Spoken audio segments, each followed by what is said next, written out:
We're here today. Hello. I'm caught with my mouth full. Hello. Eli, he's rolling. Hello. See, folks, this is what happens. You grow up and you become a responsible adult. That's the kind of rolling you do these days, buddy. Yo, what's up? What's up, everybody tuning in? It's Schmoozing. It's another week. It's episode 41 here, right? Blah, blah, blah, blah. It is. It's episode 41. That's crazy, man. Can you imagine just a few moons ago, we were like starting our show. Now here we are. 41 episodes. It's not exactly a milestone, but it is in a way. I think it is 40 episodes. It's cool. A year is a milestone, right? 50, 100. Anyway, I just ate a pear. What do you think about pears, buddy? Are you an apple guy or a pear guy? I'm down for either one, I guess.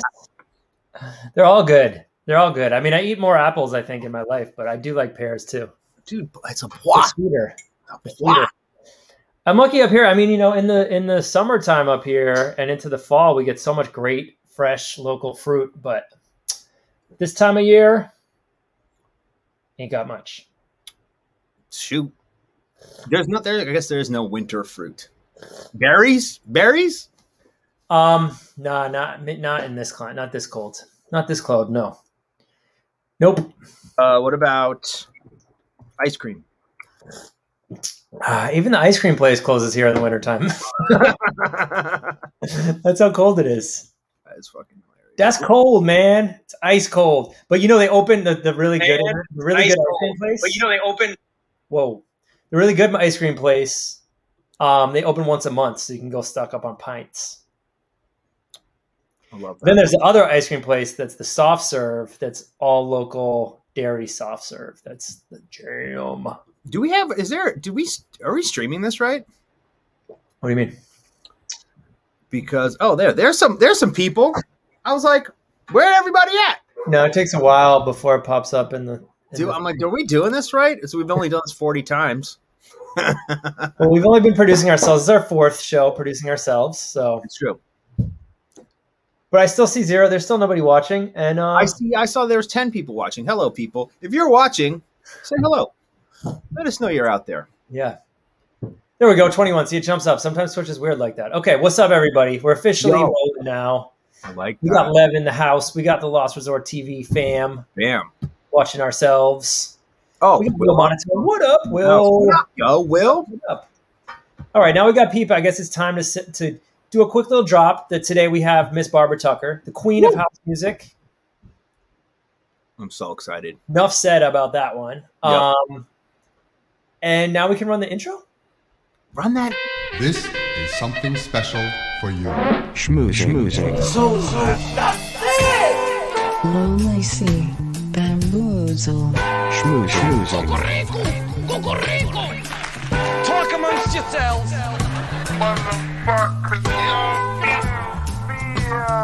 Schmoozing. So Are you ready? The show's about to start. Yes. Yes, Yo. y'all. Dude, well, I just want to start by saying I have been having so much fun this month, Black History Month, celebrating women in Black music. It has been incredible. The Lil Lise episode, the Nona Hendrix episode, Ultra Nate episode, and now capping the month off with Barbara Tucker. It's been incredible. We've heard incredible music. We've seen incredible style and fashion. We've had knowledge dropped on us left and right. It's been amazing. Most of all, we've had some great schmoozing. We've had some great schmoozes. It's true. It's true. And that's what we go. That's what we go for here. You know, that's what we do here on the Soul Clap. I don't really have anything to talk about today because the only thing that's been happening for me is that my daughter does not sleep through the night. And therefore, I am not sleeping. So there's not a lot of time to do anything other than streaming here on Twitch, going to school. And it's not like you can just munch a bunch of CBD gummy bears or something too, because you sort of have to be available and coherent, right? Have to get up and try to get her back to sleep. Yeah. It's, if any parents out there got any pointers, I'm in dire need. Everything was going great, Everything was going great until this one. She's potty trained. What is that Buddha machine that does like synthesizer droning sounds? We have the noise machine she's been on since she was a baby. It's like, what do you even do? What do you even do? We need some kids tips, some toddler tips. Terrible twos are a real deal. Wow. Situation. I don't even. Yeah. But enough about that. Enough about that. We do have some news that's more music related. We got a new remix coming out on Friday on Kitsune Records, which is a long-running French label. Shout out to Kitsune, and it's also a fashion brand. So, they're so fashion. And it's a remix of our guy Phil, Life on Planets. That's right. It's a song by Life on Planets and Taylor Bentz. Shout out the two of them. Life on Planets brings his signature swagger, vocals, and then Taylor is a beast in the studio and one heck of an engineer. And he's been doing the music for Sleep No More. Did you know that, E? No, that's cool. Yeah, he got brought in by Brandon Walcott, big shout out, cool. Smirk, and now has been taken on a huge responsibility. So anyone, when Sleep No More pops up, I don't know if that's going to be IRL or virtual, but that music is going to be incredible.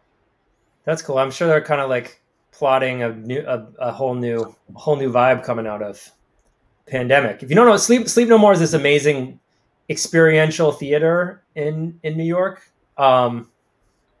That you go in and it's like a whole art installation, storyline, weird play that you participate in cool spaces. They've been to a couple of different spaces they've done them. So yeah, it's like you start in this room and then the actors and the players, they move to this space up an elevator, yada yada, and you can kind of run around and find the storyline, I guess, in the narrative. I don't think I've ever actually been to. We did something. Remember that we had a DJ gig. Was that a Sleep No More, or that was just presented by the Sleep No More guys? And there was all these beds across this. I don't know what it was, like a level behind us with all these beds, and these actors were like pretending. That was Smirk. That was Brandon Walcott's thing. That was like his art meets music thing. It was there was like choreography going on, but it was like sleepy people in mattresses in pajamas. And then like the record would drop and they'd get up and they'd do like improvised. It was wild. Yeah, it was far out stuff. That's Smirk. Smirk's a theater guy. No doubt. Great. Shout out to the theater. But yeah, back to this remix. Charlie and Phil, Life on Planets, performed it live on the Magic Mountain Virtual Festival last weekend. Mountain Magic. Mountain Magic. So we got on It's Good TV, shout out.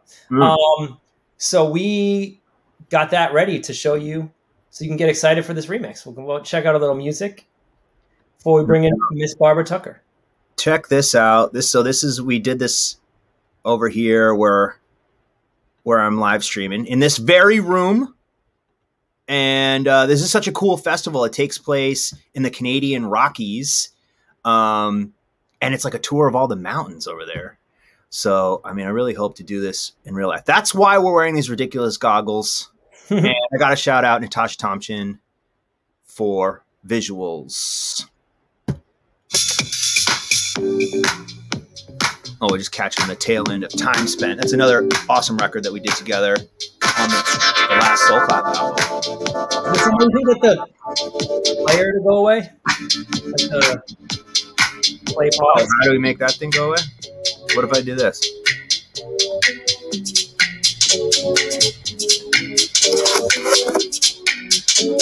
We can drag it off to the side or something? How's that? Oh, it's still got the little play pause. Maybe try dragging it up to the side. Oh, there we go.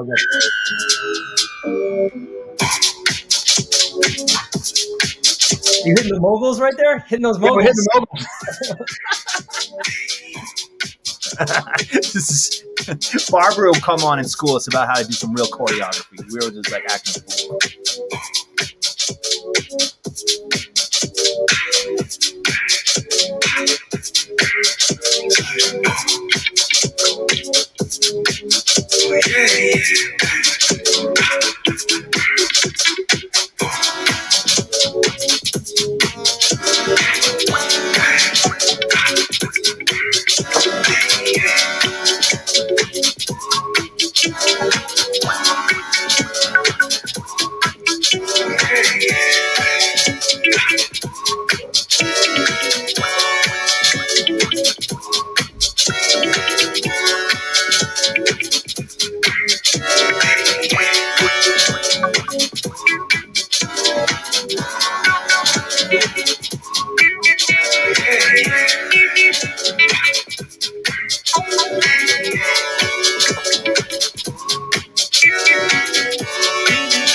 Get out of the screws.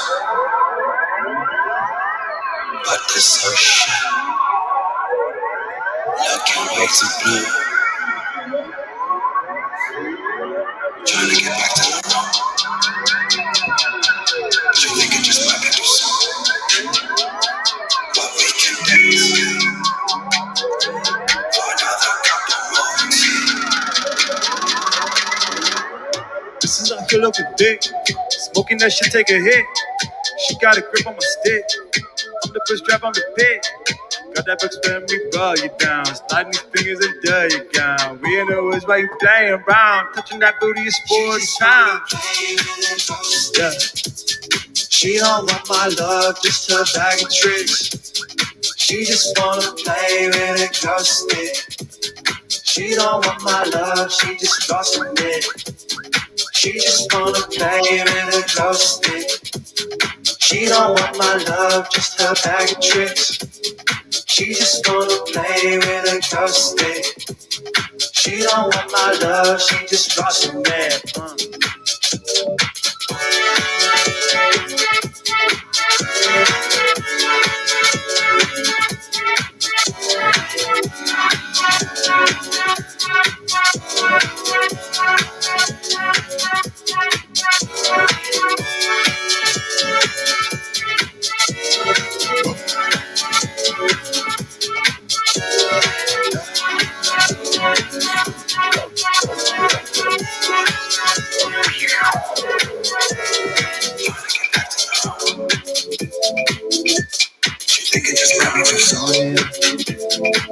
But we can dance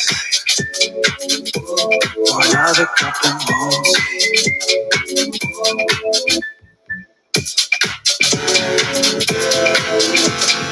Riding around in a whip. Fixing it up, can't flip. Almost don't know, see a flip. Pick up one more about a shit. I'm the Black Ranger X-Cyclone. You pay the flip, but you play my song. Yeah. She don't want my love, just her bag of tricks. She just wanna play with a glow stick. She don't want my love, she just lost her man. She just wanna play with a glow stick. She don't want my love, just her bag of tricks. She just wanna play with a glow stick. She don't want my love, she just lost her man. Oh, fixing it up, kitty clip. Also, when I see a bitch, pick up on my body shit. I'm the record that acts like you can't flip, but you play the song. Who was the nigga that put you on? You was a lame, all you do just wrong. She don't want my love, just her bag of tricks. She just wanna play with a glow stick. Sweating up a storm in She there. don't want my love, she just lost her man. She just wanna play with a glow stick. She don't want my love, just her bag of tricks. She just wanna play with a glow stick. She don't want my love, she just lost her man.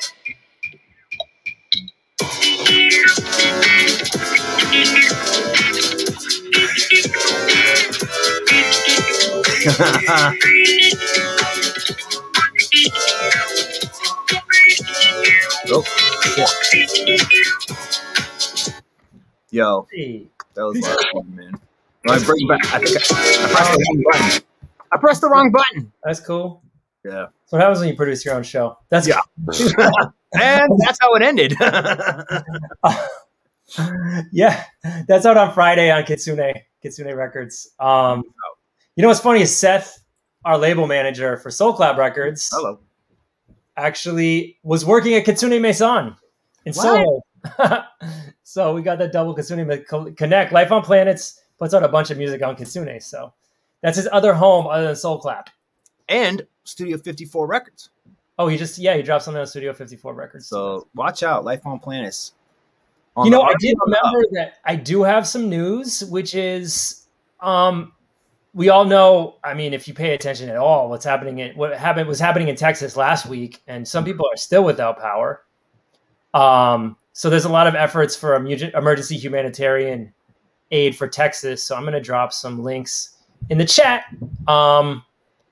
We gotta step up for people in our country when I don't know if this is like it's a disaster. Like I heard a new term. It's like instead of natural disaster, a human-made disaster.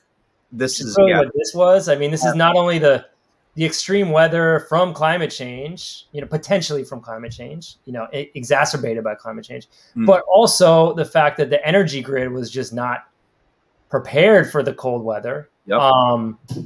Left a ton of people, and mostly, poor people and people of color, without power for extended periods of time. And often, it seems more and more we're left in the U.S. that we have to step up for our people here instead of the government doing anything. Or, in the case of Texas, a big reason this happened is because the power grid is almost entirely deregulated. There's no regulation on prices that the companies can charge, and there's no regulation on any kind of infrastructure improvements they need to make. So when it gets really cold and everything breaks, they can just charge more money. I actually saw a quote from some energy analyst who says, this is what the system is supposed to do when this happens. Is jack up prices and leave people without power. That's how the system was designed. I see. Because it's just this is just repulsive, and there's what's the safety net for these people that now have this bill? And we're not talking, I'm sure everyone's seen this because it's like, how do you avoid this? But we're not talking about, you owe $100, now you owe $200. It's like $15,000 suddenly your bill, $17,000. And that's just to keep lights on and keep the heat at some sort of tolerable level. So it's just. So this link popped up on GoFundMe. I'm just going to keep dropping these in the chat. Drop a couple links, if you got a little extra dough. People in Texas are dying from lack of heat in the United States of America. It's crazy. Our infrastructure is a mess. Biden, Harris, please, you're our last hope. Yeah. So I've dropped these two links, and let's help our people out. Please. Okay. And before we bring Barbara in, we got our Bandcamp song of the week, right, Charlie? You want to play it, or should we just jump right into Barbara? I mean, Friday is Bandcamp Fridays. Next Friday. Well, not this Friday, next Friday. So I guess we don't have to. We can wait till next week. We'll play our Bandcamp song of the week next Thursday. Yes. Let's just be ready, everybody. Next Friday is Bandcamp Friday. Load up your cart now and don't buy it. You got a week to load up your cart with everything that you want to cop. And then you buy it next Friday. And all that money goes to labels and artists. We love Bandcamp. It's incredible. And this is this is the 7th or 8th Bandcamp Friday, right? This has been rocking. It's been rocking. I hope you keep this model going ad infinitum. Yeah. Know what I mean? Sure. And actually Bandcamp has live streaming now, dude. I got an email that they're launching a live stream platform. Ticketed live stream. So I guess it's more for the live music kind of model, but still. That'll be interesting. Pretty interesting. That'll be definitely interesting. We love Twitch. That's what's up. All right, let's do it. We are circumventing the Bandcamp song of the week because we have such a special guest beaming all the way in from, actually, I don't even know where Barbara's at. Let's welcome her, ladies and gentlemen, Miss Barbara Tucker. Hey, Barbara. Hey, Brooklyn. Hey, Brooklyn. What's up? Oh, where Brooklyn at? And this is you're Brooklyn born and raised, right? Yes, I am. Snap. Yes, I am. I love Brooklyn. I'm getting ready to move out of Brooklyn. It's all good, but I love Brooklyn so much. I'm moving out of here. whatever. Sometimes you need space. Sometimes you wanna the next chapter to appear. Hey, and amen. It's all good. Yes. How you guys doing? Oh, we're hanging in. Yeah, hanging in there. Good. As you heard at the beginning, I think you were in there in the green room. It's been a tough week for me, but keep on trucking. Yes, I'm hearing, but you know what? It's a blessing to have the next generation, and you're going to learn as the father, and you're going to learn the secret of your child, what it is that's keeping your child up. Maybe what's your child's name, the baby's name? Her name is Alma. Alma. Yes. Alma's creating. Alma is trying to get to that adult age because Alma got some creations that she wants to do with dad, some songs and stuff. So she's up and sleep. I mean, it's hearing these songs. Come on, let's get in the studio. Alma has a very musical mommy as well, a Venezuelan musical mommy who's always wanted to sing on some soul clap records. So maybe it's going to skip a generation. Or maybe they're going to duet, Eli. Whoa, we're going to have the family band. The family band. Family band on the band camp. Yeah. Family band. Oh my goodness. Barbara, you have kids? No, I don't. I have nieces, nephews, godchildren, but no children. I'm with that. I'm me neither. I got a dog. I'm a dog dad. But you know what? It's not that I don't love children. I had something in my consciousness as a early teenage girl that I always wanted to adopt kids. And I really still think I was younger than that because I felt the spirit of Josephine Baker. And I would tell my mother, why should I have kids when there's so many kids that people don't love? And what about how I was thinking as a child is I don't want to have kids because what about the kids here? Who's going to take care of them? And then I got into Josephine Baker. So I think somewhere in my life, I'm going to do some adopting. I wanted to always foster kids, but I was always on the road. So I'm going to see how life opens up in these days or these seasons to come. How has it felt like since quarantine, finally getting off the road after all the hustle? I didn't know what to do because I was so used to 5 months living in Ibiza in the summer, and I was zoned. I couldn't even realize that it was summer. We're in July, we're in August, and I'm like, what am I supposed to do? I'm a little lost here. Even though I was in the background creating some stuff, it did not feel right to me. Anytime somebody would bring up Ibiza or I would see something, like kind of felt a heavy spirit on me, like is this right? Am I dreaming? Excuse me. Bless you. It just didn't seem right. I'm like, are we going to wake up and this is just a big nightmare? What is this? Is this real? Definitely a nightmare, a living nightmare, but hopefully one that we're managing. Folks that are listening, Barbara Tucker is one of the only, maybe the only vocalists to hold down consecutive Ibiza residencies. Is that correct? 19 years. 19 years. I was only, I was going to Ibiza since 96. I did 96 and 98, just in and out dates. And then 2001, I was offered a situation to come and do a residency. It was at El Divino called Barbara Tucker Summer Soulful Jams. And from there, it just went on. And like the last I was there, I had 4 residencies. I was for the time the only American, the only Black person, the only woman doing this, and humbled to do so. At one point, it was who did you have? You had George Morel, Eric Murillo, were the twos that were doing residencies. It wasn't the other guys came later. It was pretty much George Morel and Eric Murillo, and then later came Roger S., and then much later came Louis Vega with Anane. So I was like, wow, people are hiring me. I'm not a DJ, but I opened that door that I can host your party, I can sing at your party, I can promote your party, because I've done so many things in the music industry. I'm here now 36 years going on strong. I'm singing it, dancing it, choreographing, writing for it, doing events, doing tours with it, with my partner Don Welch. So I just didn't think of myself as an artist, but I always say that I am house, while other people might feel that they're I am, because I was the encasement of house.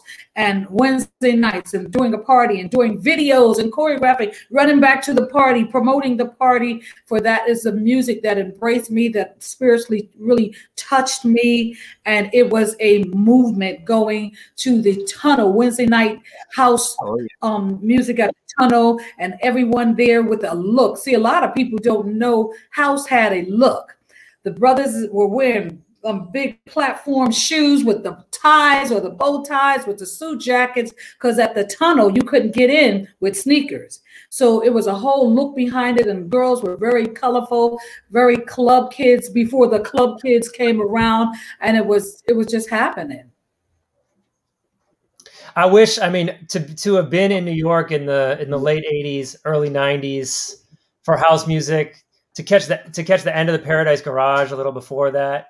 I mean, if I had a time machine, that's where I would go immediately. I mean, I love my disco, I love my jazz, but that's that era, in between disco and before everything got really known and commercial and overground, seems like such a special time. I've been lucky enough to hear stories from many folks. There was a lot, and I want people to think that there was only the Paradise Garage, because there were clubs that were smaller versions of them that was just as good, and you didn't want to leave those parties either. I used to faithfully go to the Ozone Layer with David Morales. It was the dancers. That's where the dancers would hang out there. We had our own look. I remember David Morales used to do pajama parties, and everybody's partying with the pajamas. Always laid out fruits and things for us to drink. It was such a family. I remember at one point he locked the door. You can't get in and you can't get out. So we used to have an awesome time with the party. And then there was like in that time of my life, I want to say this is before I recorded Set It Off in '85. There was a party every day. It's a wonder I lived. And it's a good thing I wasn't on drugs or anything, but there was some place to go every night. It wasn't just the Paradise Garage, and I like to say that. And it's interesting because sometimes in the latter years, sometimes, the record would skip or bump or do whatever at the garage, and people would complain about that. They never like to say that, because please. Maybe the DJ was sleeping. I'll just say it like that. I don't know, but all I do know is every party isn't always 100% the party. You understand? Mm-hmm. So I can appreciate it. I'm not going to say that it was the only parties that were out there, because I was with my friends. We was hanging and doing our things as well. But I did have the opportunity to perform there with Tanya Wynn, who did two Puerto Ricans, a Black and Dominican, but we did Dreams there, and also Lee Majors, The Magic, The Moment. Come on, let's celebrate this lovely night, just you and me. So if I wasn't dancing with it, I was singing with it, I was choreographing with it. So I was just all over the place with house and dance music in the early 80s. Oh my goodness. I mean, you have so many talents, Barbara, across the board. Did you just like slip into it? Did it just, you found this role and it's like, this is your passion, or was it more like planned in your mind? Okay. As creative as you are, because I see your name starts with a C, and C is a cornerstone of the name. There are people that are born under giftings of creativity. So even if we didn't think from day one or at 2 years old, it just opens up in us. The next thing, it connects, and we're connecting with like-minded people. And you can do this. What you do, you can do in your sleep. Some people do go to school to learn how do you do this or how do you write a song. You know, when you're creative, the songs are just in you. There's always a melody in you. That's true. That's very true.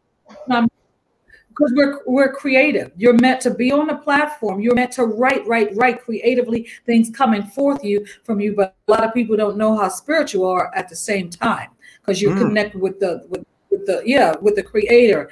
So I believe, like, it's interesting. People say to me, well, what do you listen to when you're at home? And I said, I don't really listen to music, because if I do, I start writing.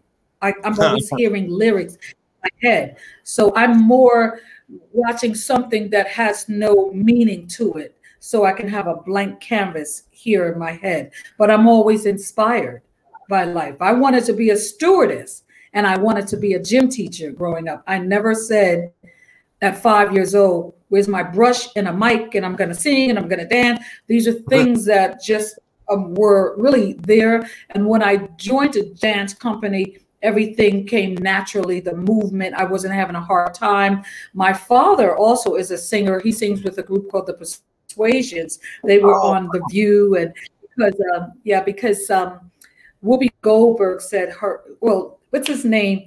Who sings this? We're just ordinary people. John Legend. Who does that? Thank you. He was doing a show about a cappella singing. And so she intros and said, well, my favorite group of all time is the Persuasions, and my father's in that group, so they're performing. So there's a lot of talent around my family somewhat, but I never meant to go this way. But I think it was bigger than me with the mic. I think it was to help. And I like what Eli was saying about being communal. I say being communal in a way, you know, this country, this state or area is having an issue. Where is our presence? I like to say, where's our presence? I like to say that we're not giving these talents for ourselves to be fierce. I'm just fierce and look at me, my outfit and all. It's not about that. We're here with this unction to bless people with our gifting, to waken them up, to touch, move, and inspire them, you know, to be the better them of even the consciousness of God, reaching to your higher self so that you're not operating in a lower vibration. But we're here. That really hurt me in the Texas situation. And I'm reminded of Nina Simone, who artists like that, when there's an issue in the land, your lyrics and your music should be reflecting that. We're like Paul Revere. The British are coming. The British are coming. We're like a Paul Revere. It's a reflect in our music, not us ignoring the issues and the situations in the earth. And we're just like, oh, did you buy my new record today? No, it's what are we doing? So this just really, I said, okay, God, this is why I'm here. I'm supposed to use these platforms to help better people, to help unite people, to help encourage and inspire them. And I like what the lady said. I forgot her name. She's from Texas. She said, look, we keep thinking that the politicians and the government and the presidents are supposed to save us, but it's the community that's supposed to go within, because they're there. It's a game to them. It's a game, a manipulative game, from the president to your mayor, to whoever these people are. All they know is they want to control. They want to make this money. They want to kill off people. I know I'm getting ready to go deep. I get a little deep. Let's go deep. We love political discussions here. You guys know, you're artists. Artists know these things because God gives us, we have a whole nother side, how we look at things, because we just don't see it in black and white. We see it in color. So we have the vision and we see something's going on. Something's fishy. This is not making sense. Why would you be in a state and your mayor has gone or quit and your governor is on his way to Mexico? Why is that? Because they're such putzes, those guys. Oh my gosh. Yeah, you know, people are selfish to these guys. So you know, yeah, so you know that this whole area over here, you want to have a blackout so these seniors can be freezing to death. That's sad. How how are you in Texas? J.R. Ewing, the Dallases, what? How you in Texas and you dying in your bed because you have no heat? That doesn't make sense to me. Yeah. That doesn't make sense. It's, I mean, you know, like a lot of this, and I mean, you bring up this important point of like, we need to stand up as communities. We need to lift each other up. We need to look inward. But at the same time, when systematically from outward, these systems of inequality and oppression are put on people here, it's very hard, you know? And in this situation, it's over a period of time that the energy companies and the politicians have been in cahoots to make as much money as possible at the expense of the people of Texas. Yes. And so, you know, a lot of these politicians that are saying, oh, it's, you know, there's nothing wrong with the system. This is just an anomaly. You know, it's because they're also in cahoots. They built this system and they're not going to ever admit that anything went wrong with it. They're going to point the blame anywhere else they can. So it's tough. I mean, this is why I do feel like, you know, the politics can be very important because the people we vote into office, especially in a local community, on the local level, we do have the power to elect people that actually care about people on some level, you know? And I think we can't ever forget that some of these politicians will go to bat. You know, there are some good people, a lot of them. And once you get to that national level, like you are saying, most of them just care about power and staying in power. But I do think we can locally, they have, yeah. But I think there can be different shades of these sort of bad traits. You know, if we agree that everybody from here on up is filthy in some way, there can be shades of that, you know, and we've seen the most extreme from what just happened the past 4 years and what just happened in Texas with these guys running away from responsibility and running away from accountability in the midst of a crisis. But just to roll it back and away from them and more to speak about the creatives, I really love what you were saying, Barbara, a second ago, and also in our chat before the show about using the platform as a performer, as a real, true influencer, one who uses their artistry and their wisdom to inspire others, and how that really is an important focus, and sharing, you know, our abilities, our God-given abilities with everyone, with others, and inspiring people that way, rather than using social media as a platform to say, hey, look at my lifestyle, I've got it so good, look at my body or my fashion. The eye ego. Yeah. The eye ego. We see it, we know who they are, and I think if you are that big, or your branding, your name has some weight behind it, use that to help. Don't ignore and only talk behind the scenes. Yeah, that's bad what happened in Texas. Let people know I'm down with what can we do? Do we need to help raise money for these people? What do we need to do? Because you can be on a small level and try, and let's be for real, it might not go that high. But what would happen? I'm just throwing a name out there. If a Carl Cox got all his people together and say, come on, let's do it. Let's party and let's make this dollar or this euro pound. Let's go and send it over. You know, artists, we have the power. Use your branding for something good. You know, how many? Yeah, sorry. I was going to say, how many masks can we buy of yours?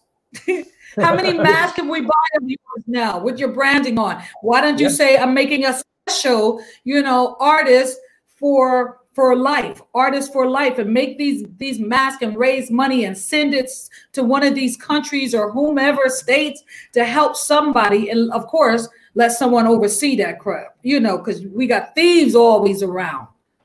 Yeah. You know, as hard as we've had it as musicians, not being able to tour, our main form of livelihood, and perform, there are many people, millions, billions, who have it a lot harder than any of us. And we have to always remember that, you know, like it has been a struggle on so many levels, you know, emotionally, spiritually, you're right, financially, not being able to perform in person. Yes. But you know what? We're surviving, we're living, we're comfortable, and we're blessed to still have our gifts. Humble thankful and grateful because it's not hard. I mean, again, you can have the artist who, but your money could go but so far. You'll get some royalties here or there, but what does an artist, the musician, the dancer, the creative mind, what would they do? Now, for me, I think it's important to say, look, God, you created this earth.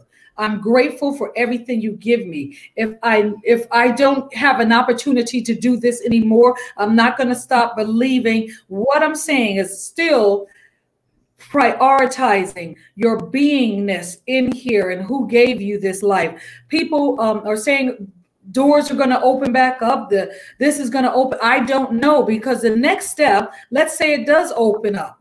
Now they might want to say, well, in order for you to go over here, you're going to have to get a vaccine. And what are we hearing about this vaccine? I don't care what nobody's saying. I'm not too keen on this vaccine. Well, this is actually something great to talk about, because, you know, I keep reading about this, that people of color are especially suspicious of this vaccine just because of the history of inequality and discrimination in our medical system in the United States and other reasons. So I'd love to get your perspective on this. First of all, under your hat, I see an afro. So I know there's some kind of soul up in you too. Hey, man. And you said that so nicely, you know, but we know that because of who the Black culture is and their tribes and where they come from and how they're chosen spiritually people and all the plights that they went through, we know that there are the elitists who want to use you as guinea pigs. And how do we know that the vaccine that you're giving a Fauci, which we don't even know that he's really taken how do we know it's the same one that you're going to give the people in the city, the urban areas? So we cannot trust you. You've done things time and time again.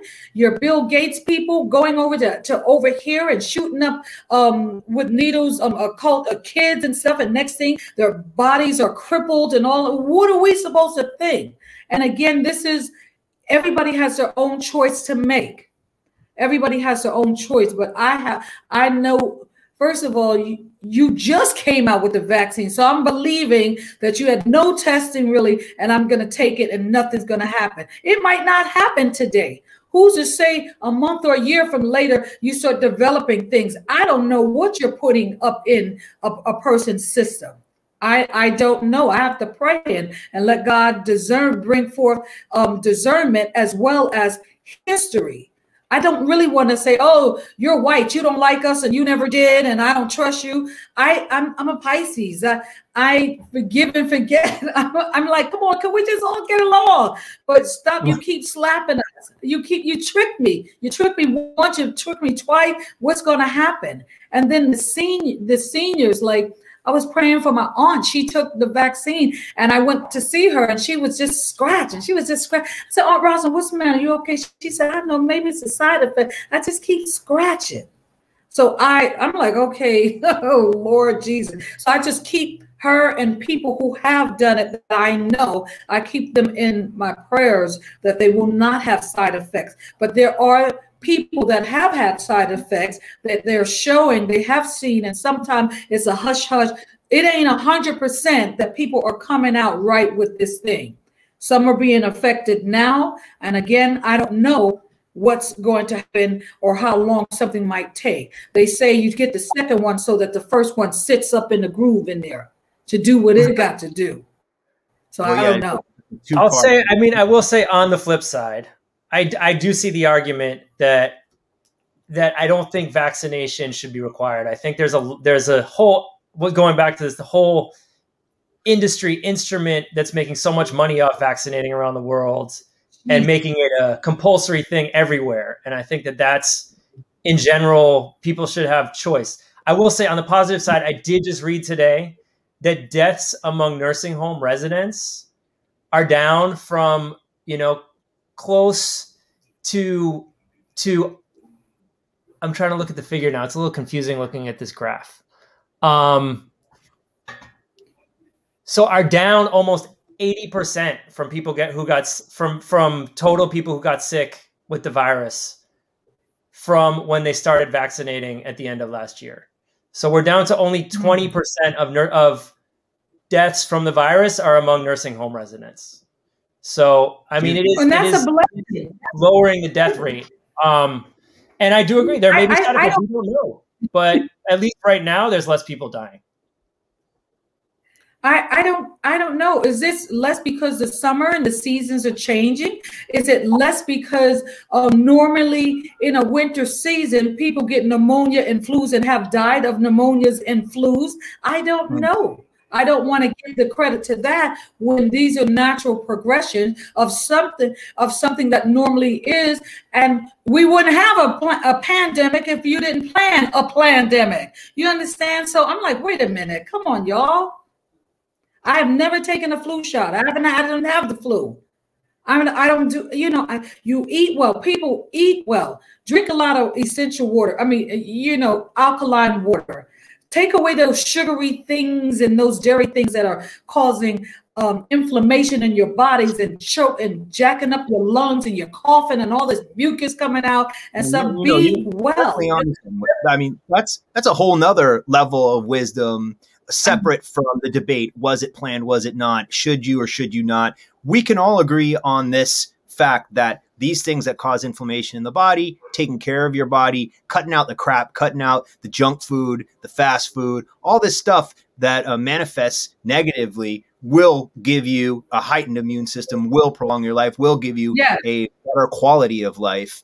And educating people that it does make a difference. If you eat your vegetables, or if you just go straight from cheeseburger to ice cream, there's gonna be a difference there, And there are alternatives than just going to the doctor and thinking the doctor is going to tell you everything that's wrong with you and how to fix yourself and takes this pill here and you're going to be all better. Yeah, I mean that's that's the fallacy of the whole thing, right? Is like there's this magic cure for everything. Just get the shot and you're going to be fine. That doesn't mean you can smoke crack a day and go to eat the triple Whopper for dinner. Right?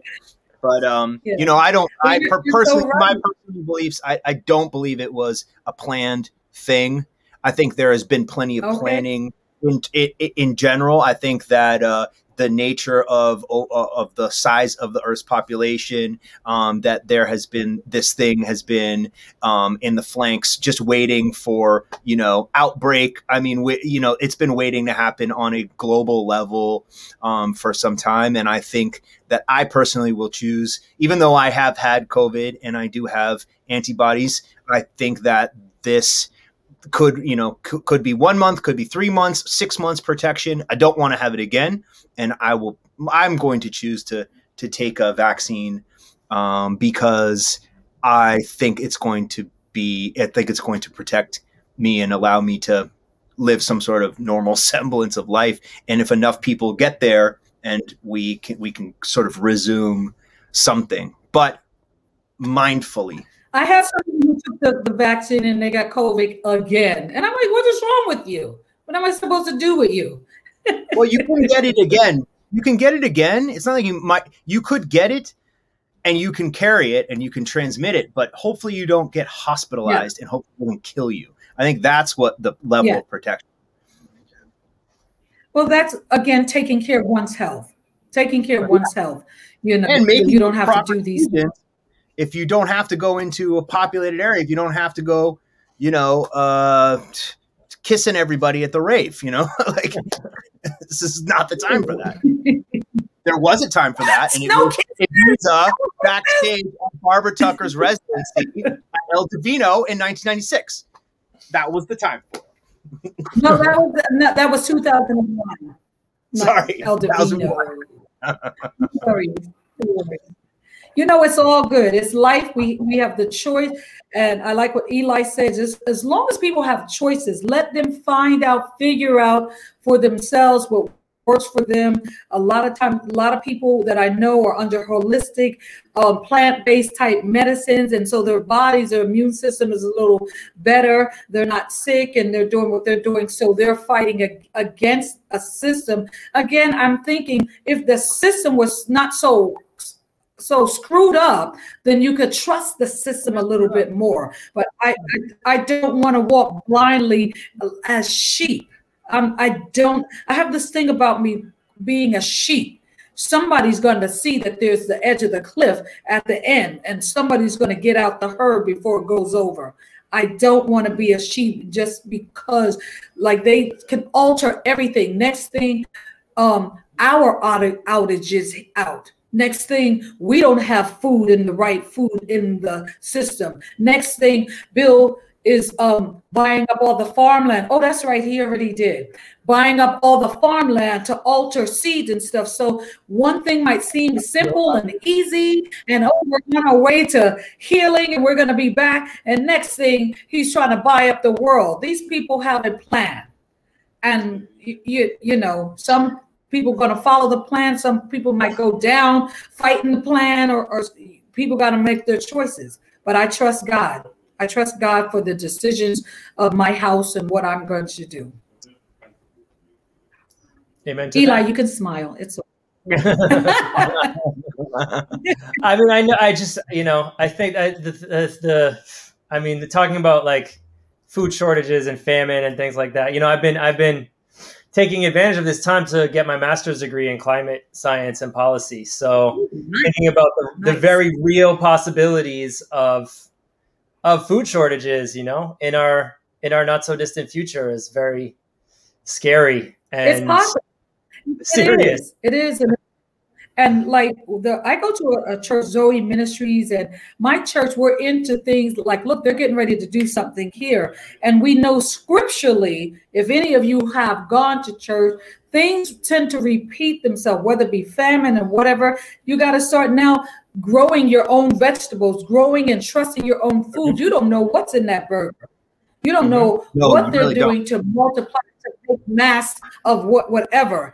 And I'm not doing it. I mean, I fast a lot with the church so that I'm not trying to be a glutton about things, but even intermittent fasting, giving your system a break and a time to detox, you know, from all the poisons in the foods and what medicine is this and this medicine that's synthetic and whatever, when you can just take some natural things and keep building and exercise. I just encourage people to take care of their temple, you know, also. Oh, yeah. We know about temple, Barbara. That's what, yeah. That's we don't know enough about church, but we know about temple. That's okay. That's okay. That's why I'm here. Now, you guys were jamming. What was that I was watching before this? Dude, that was hot, you know, the glow stick song. Live performance? Oh, there he is. There's Life on Planets right here. He's in the chat.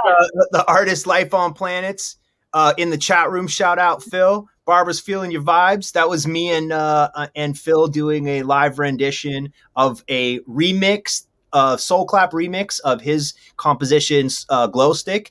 And then there's a couple other numbers that we've done together production wise. I will give you his contact and send you some music. I'm so glad that it resonated with you, but he is a force for sure. Yeah, he's an artist on our label as well. Yeah. Oh, that's cool. That's cool. Thank you. I'd love to move into some of your music. Oh, sorry, I cut you off. Say again. No, I'm good. I'm good. I'd love to share some of your music. Oh, Phil, what's up, Phil? Phil says, let's link. Yeah, he said, let's link this sucker. I meet him someplace before. He's very familiar. Let's see. Maybe, was he at 51st State? I don't believe he was. No, he wasn't. He wasn't with us there. Okay. Oh, I think that's the last time watching. That's the last time that Barbara and Eli and I have been in the same space together, unless perhaps we crossed paths in New York when Cielo was still open at Louis' Roots night, which was an epic, absolute, incredible.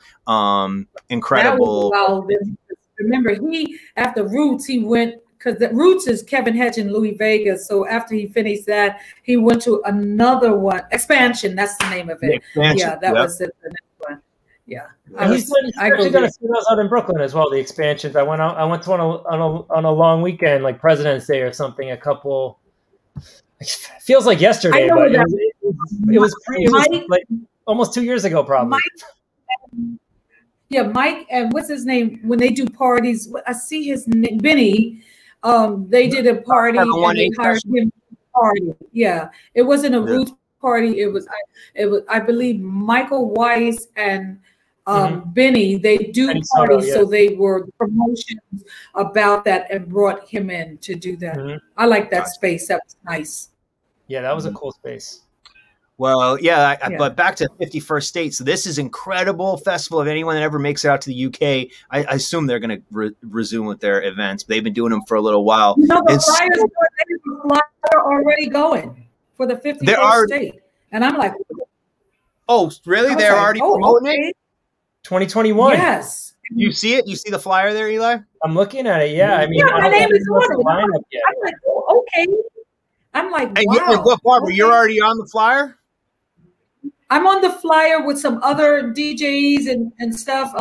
But it is, if you go to 51st State or Michael Huge on Facebook, you'll see the flyer. I think they're just going to promote it and play it one day at a time. There's their website here. Flyer, yo.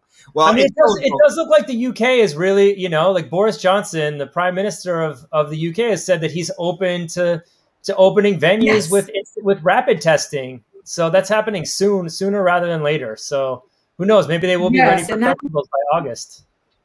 Well, and I was reading something even about Ibiza that for the British people that they're opening up the border for them to go into Ibiza. And I'm like, what about Americans? So anyway, we'll see. Yeah, we might have, psyched ourselves out with this last administration, the way they dealt with incoming visitors from Europe and other places. Perhaps it's our turn to get a spanking, but because there's neither here nor there. But we bring the funk. Come on, what do we do? What do we do? We bring the funk. Let's go. Well, they need us. They need us. They do need us. Well, that's sort of like the. I think that's like sort of the subtext behind 51st State Festival. That is that suddenly for this weekend in a park in the middle of London, the 51st United State is born, and they bring over a ton of American-based artists, including Miss Barbara Tucker, including a number of others. Masters of Work, Body and Soul, Roger Sanchez. Exactly. And like we had 90% of their entertainment, whether DJ, artist, or band, is from America. Yes. It's because they're attributing. That's what it's about. He said they're attributing us. Well, I have a clip of our performance. We can skip around in there where Barbara was hosting Bobby and Steve, the Zoo Project. They're hosting their stage. One moment, and I will bring it in. And it was an incredible afternoon. Is this the one, Eli, where like they didn't have our name at the door or something? We couldn't get in, or was that another year? Oh, that security was tight to get in there, right? No, yeah, we were like late for our set, and they were like giving us so much static trying to get in. Man, sometimes that just happens. They just decide. And do you remember, like, we had this taxi driver, and like he picked us up at the airport. And the taxi driver, he didn't want to bring us into the festival, and you and him got into this argument. Oh my God, one of those mornings, or one of those travel nightmare days. You would not believe it. Anyway, we're at it's not the Zoo experience, it's the Groove Odyssey, which is Bobby and Steve helped found this festival, and the Groove Odyssey stage. They put that together. So big shout out to Bobby and Steve. So here's Eli and I. We're doing our thing. We had a great DJ set. Everybody's eating it up. And this must be our second to last song. We're playing Louis Vega's remix of Luther Vandross, and the next up is Dimitri from Paris, and Dimitri from Paris. He had a surprise because one of the cool things about this stage was like all these surprise live performances or planned, whatever, but the live vocal performances such as Barbara Tucker. Although I guess you were sort of the hostess with Moses and so much more. Yeah, look at that sun. I mean, geez. And so Eli's got his Festival last sun. record queued, right? And it was Dimitri from Paris's edit of oh God, what's the guy's name? I'm loving the way that you love me. What's his name? Mark Evans. Mark Evans. Of Mark Evans, yeah. right? So he's like instinctively, because I think we're crushing that record, that edit. It was Dimitri's edit, right? I think you were crushing all that whole tour. Yeah, You yeah. like instinctively queued it up because you're like, oh, this song's gonna go off amazing. And Dimitri like recognized like the drum break coming in. He's like, no, God. That was his opening track with Mark Evans performing live. That was just like a hilariously. That was such a funny moment. Trying to pay tribute to Dimitri, and then it all backfired. Yeah, so like here you're like, Yeah. I think you're queuing it up. Like, Then Dimitri, you're like, oh, are you gonna play that one? yeah, I was gonna play that.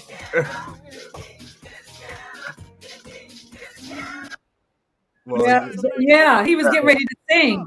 Mark was getting ready to sing. we'll take this. There's Mark Evans up there.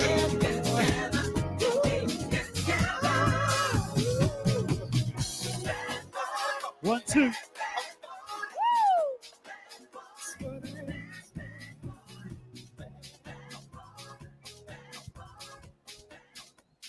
Good memory. And we're Ladies and gentlemen, put your hands together. A soul clap. Come on. These are the Bobby C's are like the nice. This will stay. The day is still warming They up. really are. Whatever these two bad boys. And hospital. The day's still Nursing warming home up. right now. Till 10 o'clock in the morning. We've got the world's finest for your musical pleasure today. There's Barbara. The music's going to be hotter. Yeah, I'm like sweaty and breathing right now. I'm going to introduce the next pair. It was so sweaty that day. I remember how hot it was. My gosh. And like, just getting off an airplane right there. You know, around 2 o'clock, the sun is like beaming. I don't know how they Right in your face. stay there. Are you ready? Did you You warm can up the see the dance sun. floor? How- I am ready. I don't have no pumps on this year. I want to dance till I can't dance no more. Yes. I had an awesome time. Who did you have? You had Soul Clap, right? Yes. You had Anani Vega, right? Heyo. You had Bobby and C. I mean, it's so much. 2 years And you ago. had, who was on first? Lady T. Show your love for all those who came before. Wow, this is amazing. Thank you, God. Wait, did you thank God for the There you go. sunshine yet? Yes. Thank you, God, for the sunshine. Woo! Remember the last year, So are we last ready? year it kind of Are we rained. ready? This is one of my favorite vocal sounds in house music. Oh, what a record! Yes. How you feeling, Mama? You look Yeah. good. I need some sparkles. I need that shirt. Okay.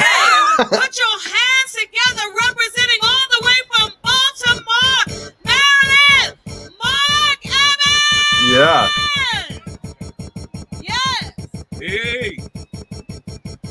Is that you, Eli? Hitting I think hitting I button? ended up playing the track. Oh, that's right. There's something missing from that story. I can't remember exactly what happened, but like, And for you. For all of us.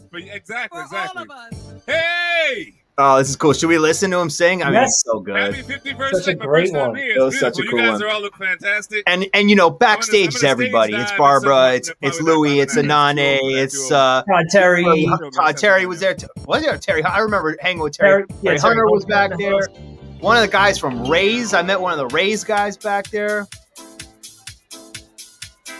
What a record. Whoa. Can I And he sing a has such a song smooth for voice. you? And he could play.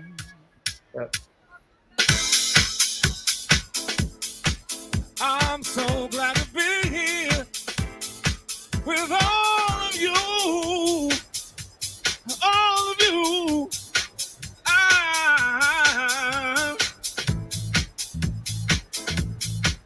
I'm loving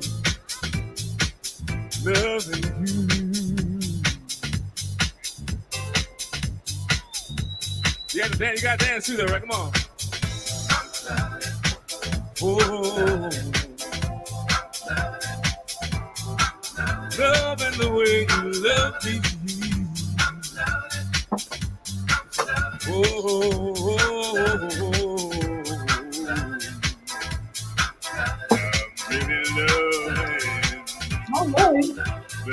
He's going low. Yeah, that's a baritone. He's going down there. The way that you love me, I'm really loving you.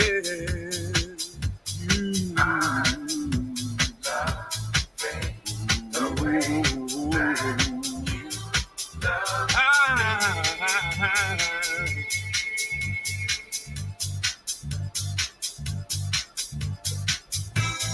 each morning when I see your face, truly believe this is the place I'm supposed to be. 'Cause you love me, give me reason to come straight home. From your love I can never own. 'Cause you love me, you really love me.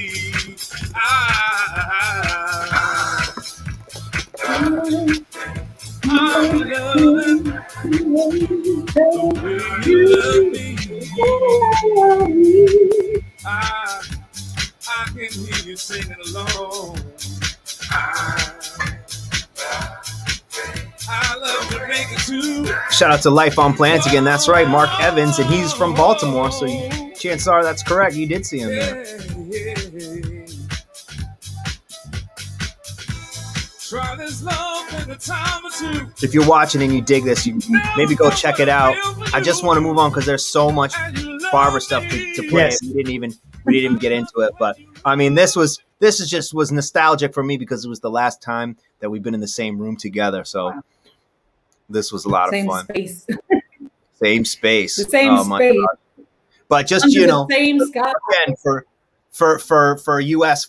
Watchers, anyone watching this, you know, these songs that are underground classics here in America, even though some of the stuff that Barbara, you know, has had, let's see, 6 #1 U.S. hot dance club charting songs throughout her career, and probably more to come. In the UK, these are like, they're absolute monsters, you know, songs like this. They're all sing-along songs that everybody knows. So, you know, if you can, get to the festival, mate. Get out there. I don't know. I went Australian with it. Now he's nice. I can't do British accent anymore. It's been so long since you've been to England. I haven't even been there. You're losing the accent. Yeah, I'm losing it, Barbara. That's for sure. Anyway, so I don't even know where to begin, Barbara, because you have so much incredible stuff. But, you know, going into just pulling out of your discography, some really great stuff. A lot of people know you from I Get Lifted. A lot of people know you from Beautiful People. A lot of people know you from the DJ Pierre collaboration, Everybody Dance, a.k.a. the Horn Song. It was such a smash. From working with Blaze on Most Precious Love. There's some fantastic videos out there. I didn't know this cut from 1990 called Open Your Heart to Love, which was a really cool, interesting record that I didn't say what? With Tommy Musto. With Tommy Musto. Yeah. Yeah. And now, was that one of your first soloist records? No. My first record was recorded in December of '85 called Set It Off by Heliquian 4. You don't want this party started right. You don't want this party started quickly. Set it off, I suggest. Oh, set it off, I suggest. Set it off. So that's your voice? The Strafe version? The Strafe was a cover? We did a cover of Strafe, same label. Same label. After I was working with Emotional Strafe as a background singer dancer, then the 2 owners of the label decided, let's do the female version. And that's how that came. So that's what gives me, me being here 36 years, in the industry. Wow. Maybe I should try to find that real quick. I see the YouTube. Let me You know who I was listening to Michael Gray, and he was actually playing it one day, and I was like, oh shoot, how did he find that? Wow. Yeah. Deep cuts. And FSQ in the chat room, Chuck Fishman, who Barbara, so you know that's our connection to all things George Clinton and Parliament Funkadelic. He says that Strafe Set It Off is Carlon Clinton's. That's George's wife. That's her favorite song. And then to bring things full circle on the George Clinton tip, I read in your discography that you sang backup for Parliament Funkadelic. Yes, we were in the studio. Yeah, what we did, I was on tour with Delight. We were doing the Groove is in the Heart tour with Bootsy Collins and Kid Funkadelic. And one day we were invited, me and Jana and Lady Miss Keir, to do a background session with George Clinton and some of the other cats in the group for a Herbie Hancock project. So I'll never forget when, you know, the brothers were smoking and doing their thing. And so I was there like, oh, wow, okay, you know, talking like this. And he says to me, you know, is the smoke bothering you? And I said, well, you know, I don't smoke. So he said, look, this is your session too. And if you need us to put it out. And I said, thank you so much. Because that mic was the smoke out. He called me Little Miss Funk because he said, you are so little, but there's so much funk that comes out of you. Yo, and of course, FSQ, always on time, always on the one, bringing us the title of that track with Herbie Hancock called Maximumness. Maximumness. Work. I never even knew. Look, I didn't hear it after, you know, all the time. Because a lot of times session singers, you do sessions and you do it and you keep it going and you don't know where it is or what happened to you. But I know I'm going to try to find that track so I could say my line in the song was, because they refuse to be a cotton picker. You know, that was the line, one of the lines I on the recording. Wow. You know, Barbara, now that I see the track title in front of me, the Harlequin, I remember the Harlequin version, and I believe I had this. I feel like it's a prerequisite for health. I believe I had this on wax because I was digging for this cut in the UK. And then I was like, but this isn't the Strafe version. Anyway. Time to beat school. Looks like there's a Walter Gibbons mix of this too. Well, Walter Gibbons is the one who produced it. Ah. Yep.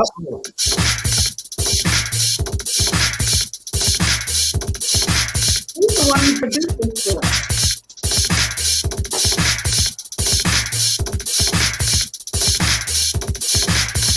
I think we could have been bigger. We were offered to go to England to perform, but 4 tickets and 4 girls, 2 extra tickets. They weren't ready for that just yet. And tell me if I'm wrong, Barbara, but it was this version which blew up in the UK, while the Strafe version was hot in the US. I believe that's it. But I don't think we blew that much up because no one wanted to pay 6 tickets from New York to England. So we couldn't blow that much up.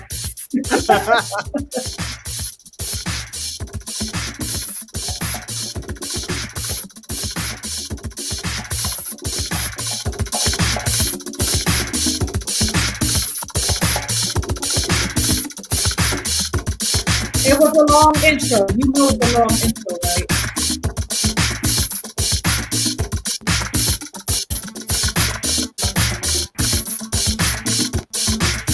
Those B-boys, B-girls.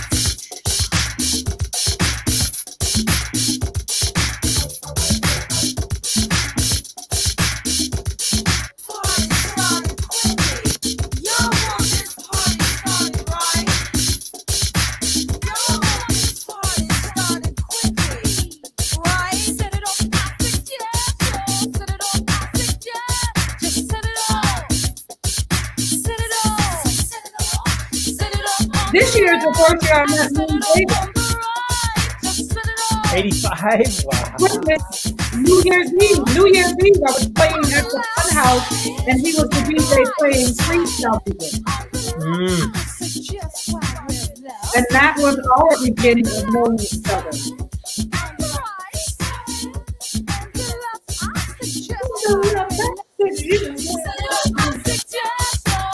Well, we're not going to play this whole thing, right? Yeah, I think we got a good idea for it. All right, well, everybody go out there, check it out on YouTube or whatever, or go buy yourself a copy from Discogs. Or maybe Barbara's got some copies lying around. Harlequin 4.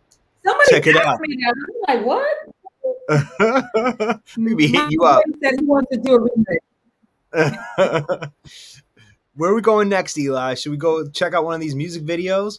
Let's check out some music videos. Let's check it out. We've got. How about? Well, let's pull out the app. You know, one of the absolute classics. Where are we going, Barbara? We're going Beautiful People. We're going Most Precious Love. We're going Stay Together. We're going Everybody Dance. Well, I mean, we're talking about Louis Vega, so we should drop Beautiful People. Let's do Beautiful People. Okay, so if you want to do that, and then we can talk about that encounter, this meeting, and our relationship. Okay. Yeah, that is wonderful. But we don't have to do the whole thing. We're not playing the whole thing, right? We don't have to. We can keep it moving. I want to hear what. No, Charlie, I don't know if you background. Charlie, just bring it up in the background with the volume low, and we can watch the video while we talk about Barbara and Louis meeting. That's brilliant. Yes. I'm learning, guys, to be a producer. You're a producer. A producer. As Louis would say. A producer. Oh, yeah. Now, this version right here, this version is C.J. McIntosh's version. Oh, respect. UK. Yeah. CJ from the UK. Yes. While I was trying to EMI's Positiva in the UK, they always use their remixers for the British community. That makes sense.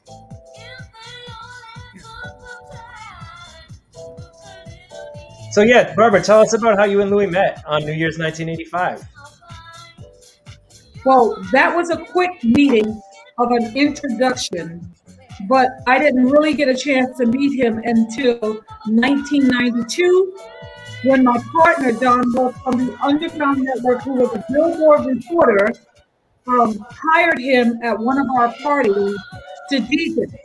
Now, the Underground Network was created in 92, and what we would do is alternate DJ each week for our parties. I was coming in from doing a video with Mass Order, Lift Every Voice and Sing, and Louis and one of my workers was walking out, and she introduced and said, "Louis Vega, this is my partner, Miss Barbara Tucker," and he smiled at me, and then she said, "And she sings too."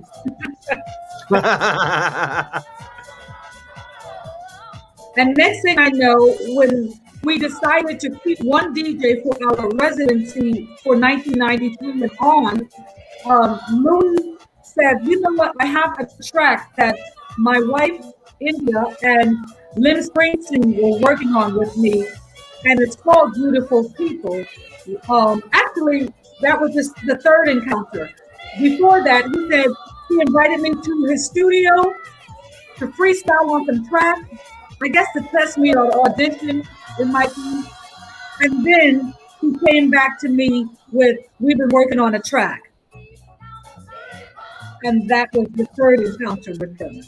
This song had 9 background singers. Wow. Kenny Bowian, Eddie Stockley, Earl Bennett, La India, Karen Bernard, Byron Stingley, Barbara Tucker, Carol Sylvan, Connie Harvey, and of course myself. Wow.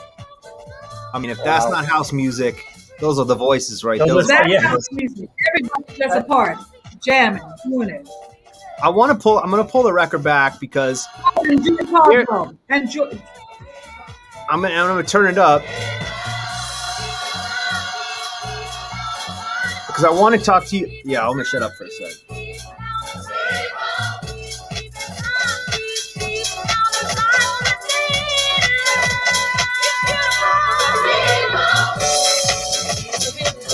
I want to talk about the legend of that bridge, I suppose, deep inside, and how that went on to become Hard Drive, and how fast forward 20 years, Kanye takes the sample and flips it into something else. I just want to hear what that felt like to you, and I suppose the Hard Drive record was one of the first times that, I don't know, the voice was resampled in that way to become such a hit. Yes, it was slowed down. So me singing deep inside, the original in the ad-lib was, I was saying red and black and white and yellow, deep inside all we need is love. And that was, before I met Louis, that was one of my signature ad-libs.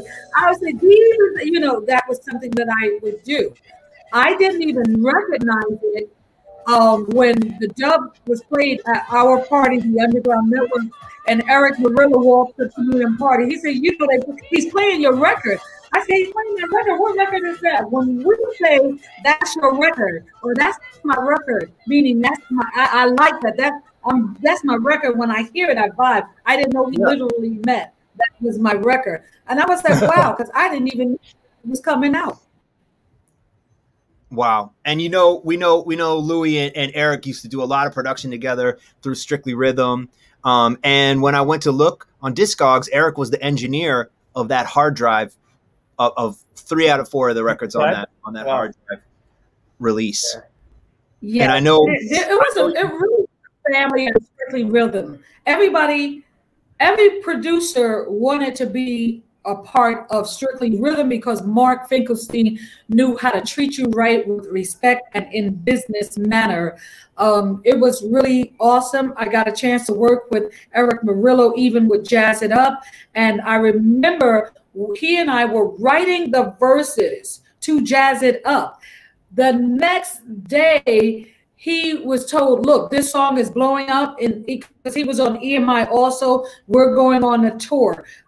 Real to Real, Barbara Tucker, and someone else. We went on a UK tour, and we never got the opportunity to write the verse. Even though I would sing verses to Jazz It Up, they used the Mad Stuntman's version because I like to move it had blown up, and they needed a secondary song when we were touring. So it was supposed to be him on one side and me on the other side, even because I did the hook, the Jazz It Up. Hey, Terry. Hey, Terry, my brother, my Jackie up. I see you. You know, Terry is remixing a song that Kyle Small and I did. And I love this song. It's a little down-tempo song. When we're waiting for Terry to bless this track. Kyle Small, as you know him, was a producer for Follow Me. Oh, yeah. Yes. Wow, that's going to be... He's really good. He's really good with what he does. Can't wait to hear that. Hey, Terry, what up? Terry, you probably missed the part we were showing footage from 51st State Festival. I remember because it was so hot. And I was like, you had a towel and you were looking at me like, you look sweaty. Where's your towel? Yeah, you have to bring a towel. I learned a thing or two from Terry Hunter. We love you too, Terry. Everybody loves Uncle Terry. Yo, no doubt. Also, big shout out to Magic Science. Magic Science, who's a unicorn disco for tots regular. Oh, okay. Their 2-year-old loves Deep Inside. I'm imagining talking about Deep Inside. Wakes up and sings it before jumping out of bed. So that's exciting. It was a blessing to know that Kanye West used it. Really, really interesting. And I wouldn't think that he wouldn't know anything about it, because some people are like, wow, Chicago. I don't care if you do hip hop, reggae, whatever. Everybody know house in Chicago. So he knew what he was doing. He knows all the elements, and he mixed a couple. And I thought that was so ingenious of him. I love it when the hip hop community can come into the house community and mesh it together. It was hot. Tatiana, the dancer for the video, I think she helped make Incredible. I think it was her who helped make that, because the kids, when you see the track, you weren't really thinking so much of Kanye most of the time, because you're thinking about her. I said, oh, she's rocking it. She's rocking my song. If I could dance, I'd be dancing like that. Oops, no. But it was hot. Not just one song, too. I Get Lifted and Deep Inside. So it's a blessing, you know. What is that, Barbara? You are so respected here in the UK. That's somebody named Brannigan 237. Yeah, Brannigan, saw you many times. You always delivered, never disappointed. And yes, we saw you at the 51st State. I believe that because it's in my blood, it's in my spirit house. I was there when, as they say, I remember house when house was, you know, and when you give, I don't care if there's 2 people or 2,000, 2 million, you always give your fullness of that song or what have you. And that brings me to bringing forth my coaching, my house coaching, that I mentor artists, inspire, touch them, and help them know the business and so on and so forth. If you're going to get it, like some people just pass through house. A producer finds a voice, she sounds good, he sounds good, puts them on the record. They know no community, they know nothing about how they're really an instrument. And then you have some people who really embody this thing that we call house. Someone asked me, can you sing, or do you ever sing other things? I do, but it doesn't move me as much. Even if I'm doing gospel in my church, I can't start twirling.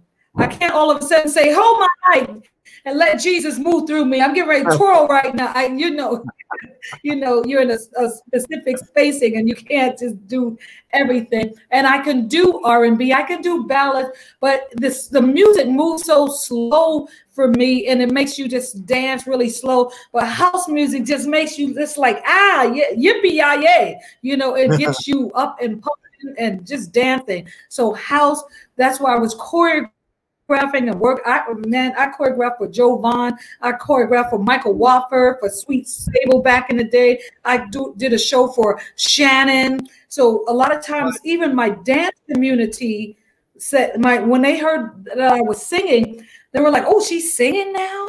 They didn't even know. I was always doing all of this. I was coming out of musical theater. So I was singing, dancing, acting, choreographing, doing production. Let's do the costume designs. That's just what I do. And I like it. So I like to mentor artists. If you're going to be this artist, there's a difference between a singer and an artist. We need this to awaken in you, not you just, here's the mic and the producer sing and you standing there. By the time you get to the third song, you're boring. We need you to, henceforth comes in the afros and the hair and the costume and the dancing. This is what Brian, huh? Go ahead. Finish your thought, and I'm gonna jump in. Brian, I forgot his last name, but he's in the video with me. He's also a house artist who works with Beverly Knight, but he sings. He works with Bobby and Steve, and he has something real funky out right now. I gotta find who. I'm gonna say his last name. I was gonna say that you mentioned the spirit of house and like how it's about more. You're not just up there singing a song. It's this participation. It's a culture. It's a community, and everything that it really is. It really is. It's a different feeling. Whether I seen it in the UK or whether I seen it in Brooklyn or New York, I've seen how the dancers have a camaraderie about them. I see, like in New York, we had a style. As I said, the clothing that people would be wearing, you knew they were househead by the clothing that they would wear. And it was so much fun. There was a lot of love around it, being a part of this house. So it is a culture and a sound. I believe that it is a spiritual thing, but when a song is spiritual, and you don't need nobody to dance with. You're in the middle of the floor or you're behind the turntables and you're in a zone. That's the spirit. You're in that zone that it's taking you someplace and you don't care who watches the way you dance. You don't care who's looking. You're just gone, and you don't want nobody tapping you on the shoulder because you're trying to stay in there. That's right. In the flow. Well, this record here, Everybody Dance, which was produced by DJ Pierre, Chicago. Yeah, this was a record that definitely brought Eli and I closer together as young guys, because Eli's college girlfriend, who was from Fairfield, Iowa, and deep into house music, this was one of her favorite songs. And every time you and I would do our sets, before we were even really soul clap, she would come up and be like, "Play the horn song, play the horn song." So we used to get down to this one all the time. Yeah, for sure. I did this with Pierre when he moved to New York. After he moved to Jersey. This was massive. This is massive.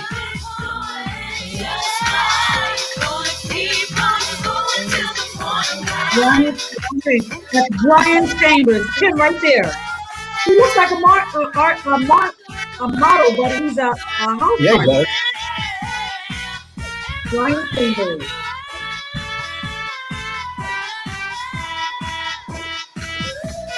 So we were in England and we did this video, and I'm like, what is this house? Where are we? This is like the penultimate MIDI horn track too. I think after this one, that's it. You can't really do it better. So yeah. Better move on to a different patch, producers. Yeah.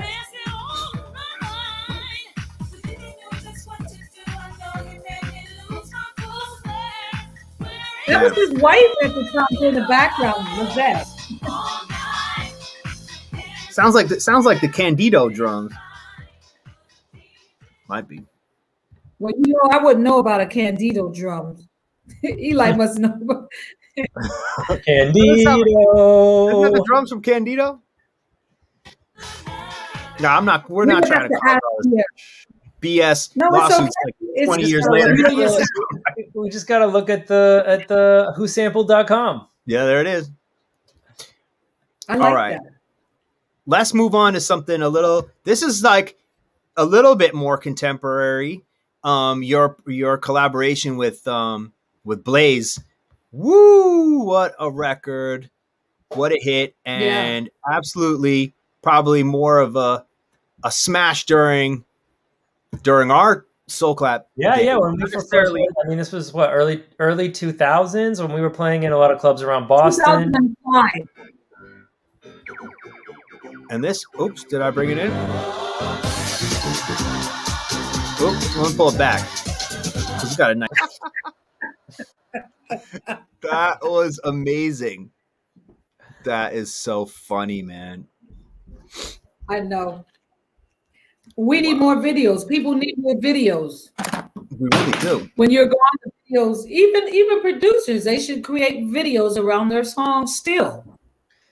You know, it's funny. We were just talking about this because we're in the process. We're in the middle of our album campaign right now. Dropped a couple EPs leading up to it, and just like trying to make fun videos, just minute-long things. You know, at least now with the way social media is. You know, just drop something on Instagram.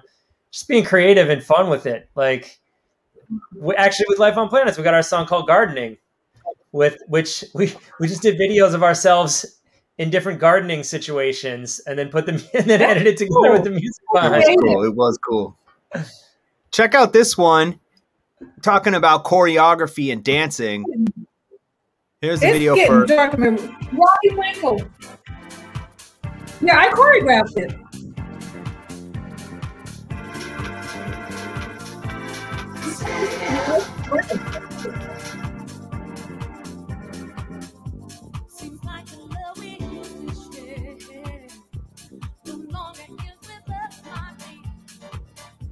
Step on this, please.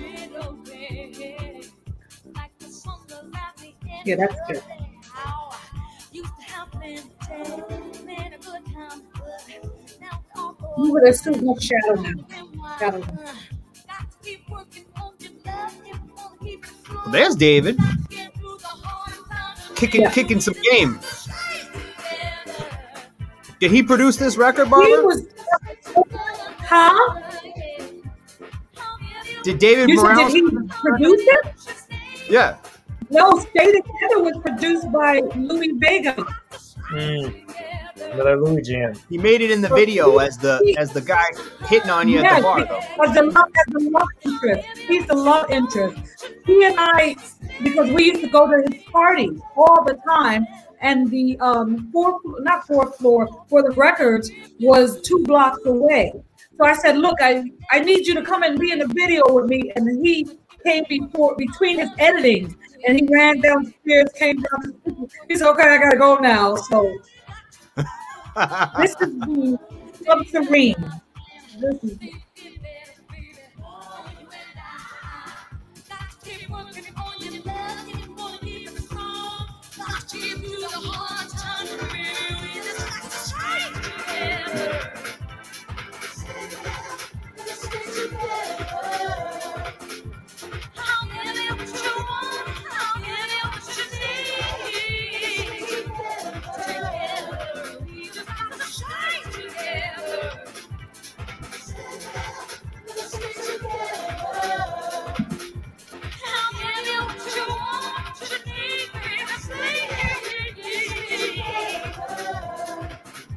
Choreography is awesome in this video.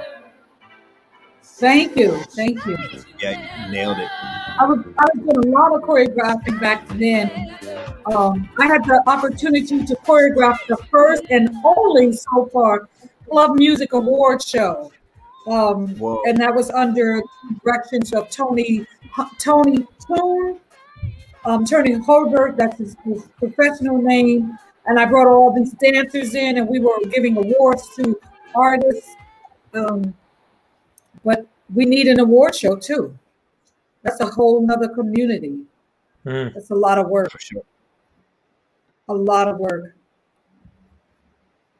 I'm going to bring up some stuff. I've got some really great live recordings, including stuff that you're doing at the Function House. I definitely want to talk about that. But before I do, look at this. I'm going to pull up this video just for a second because here's some nostalgia. This is why you cannot be unseemly outside because you never know who's going to pull up a video. This is Barbara at the top of the Pops doing Stop Playing With My Mind. Look at this. Look at the intro. How Scottish is the introducer? Of the New York House. Yes, she is one of the beautiful people. This is Barbara Tucker. 3.5 minutes of New York House.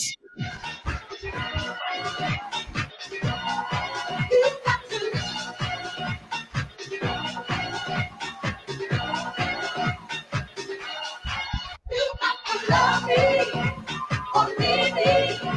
Stop playing with my mind. Stop wasting my time. You got to love me or leave me. Stop playing with my mind. Stop wasting my time. Always and forever. That's what I thought our love would be. You ain't have to get the babe. I guess I was living in a fantasy. To find out what you were feeling inside. But baby, tell me how long must I keep holding on? My love ain't get the phone. You got to love me. Love me, babe. Or leave me. Leave me, babe. Stop playing with my mind. Stop wasting my time. You got to love me. He's looking like Sir Nose. Leave me, babe. Stop playing with my mind. Stop wasting my time. I know I wasn't what you wanted me to be. You should have known to come before you took the cream. What you weren't sure was my love and just as good. If you were a real man, then I know you would. But I guess you need some time. 'Cause I know what I'm feeling inside. So tell me, baby, just how long. 'Cause I know it's you. There's nothing wrong.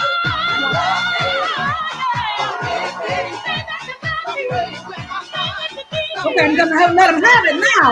Take the jacket off, girl.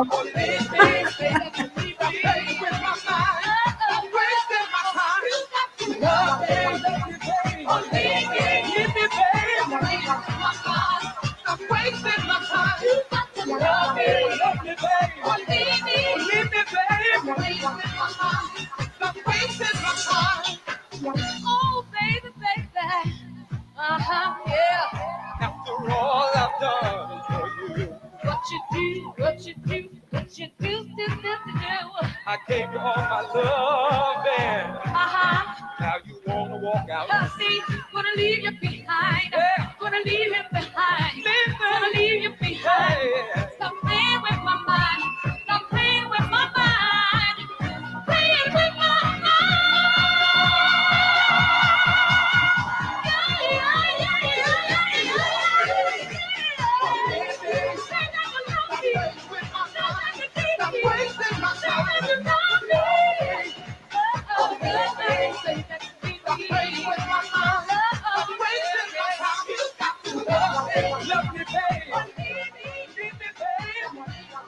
Man, y'all are turning it out.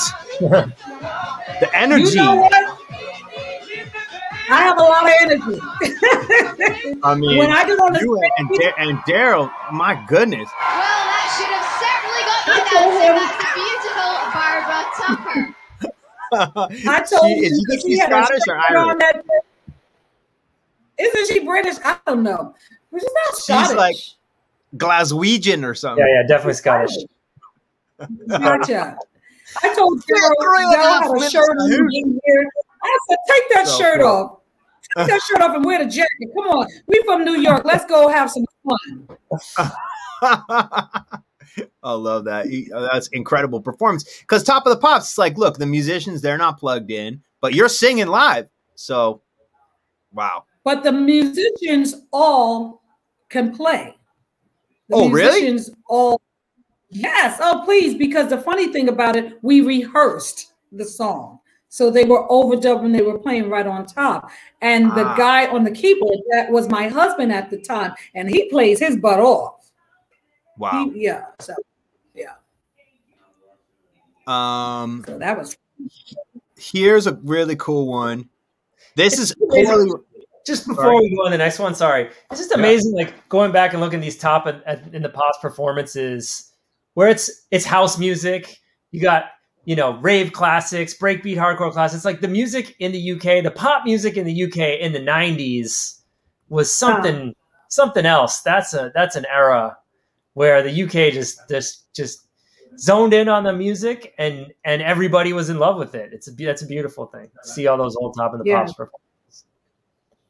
It's interesting. They take it, they run with it, they respect it, they love it, and we honor them. We honor them because if it wasn't for them, we wouldn't. Overseas, I'm known as a pop artist.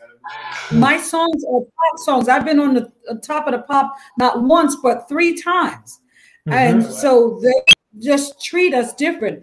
Here in America, R&B and hip hop lives and rules, and there's such stigma around house music, so we don't ever get a chance to have okay.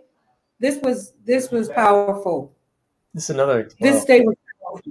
This, guys, that you're getting ready to show or look at was I did a party. Before you even let it play, let me give you the history. Yes, At please. this point, it was 25 years of me in house music. And it was also my birthday, March. And I wanted to celebrate me. I wanted to celebrate how house has afforded me and gave me life on another level.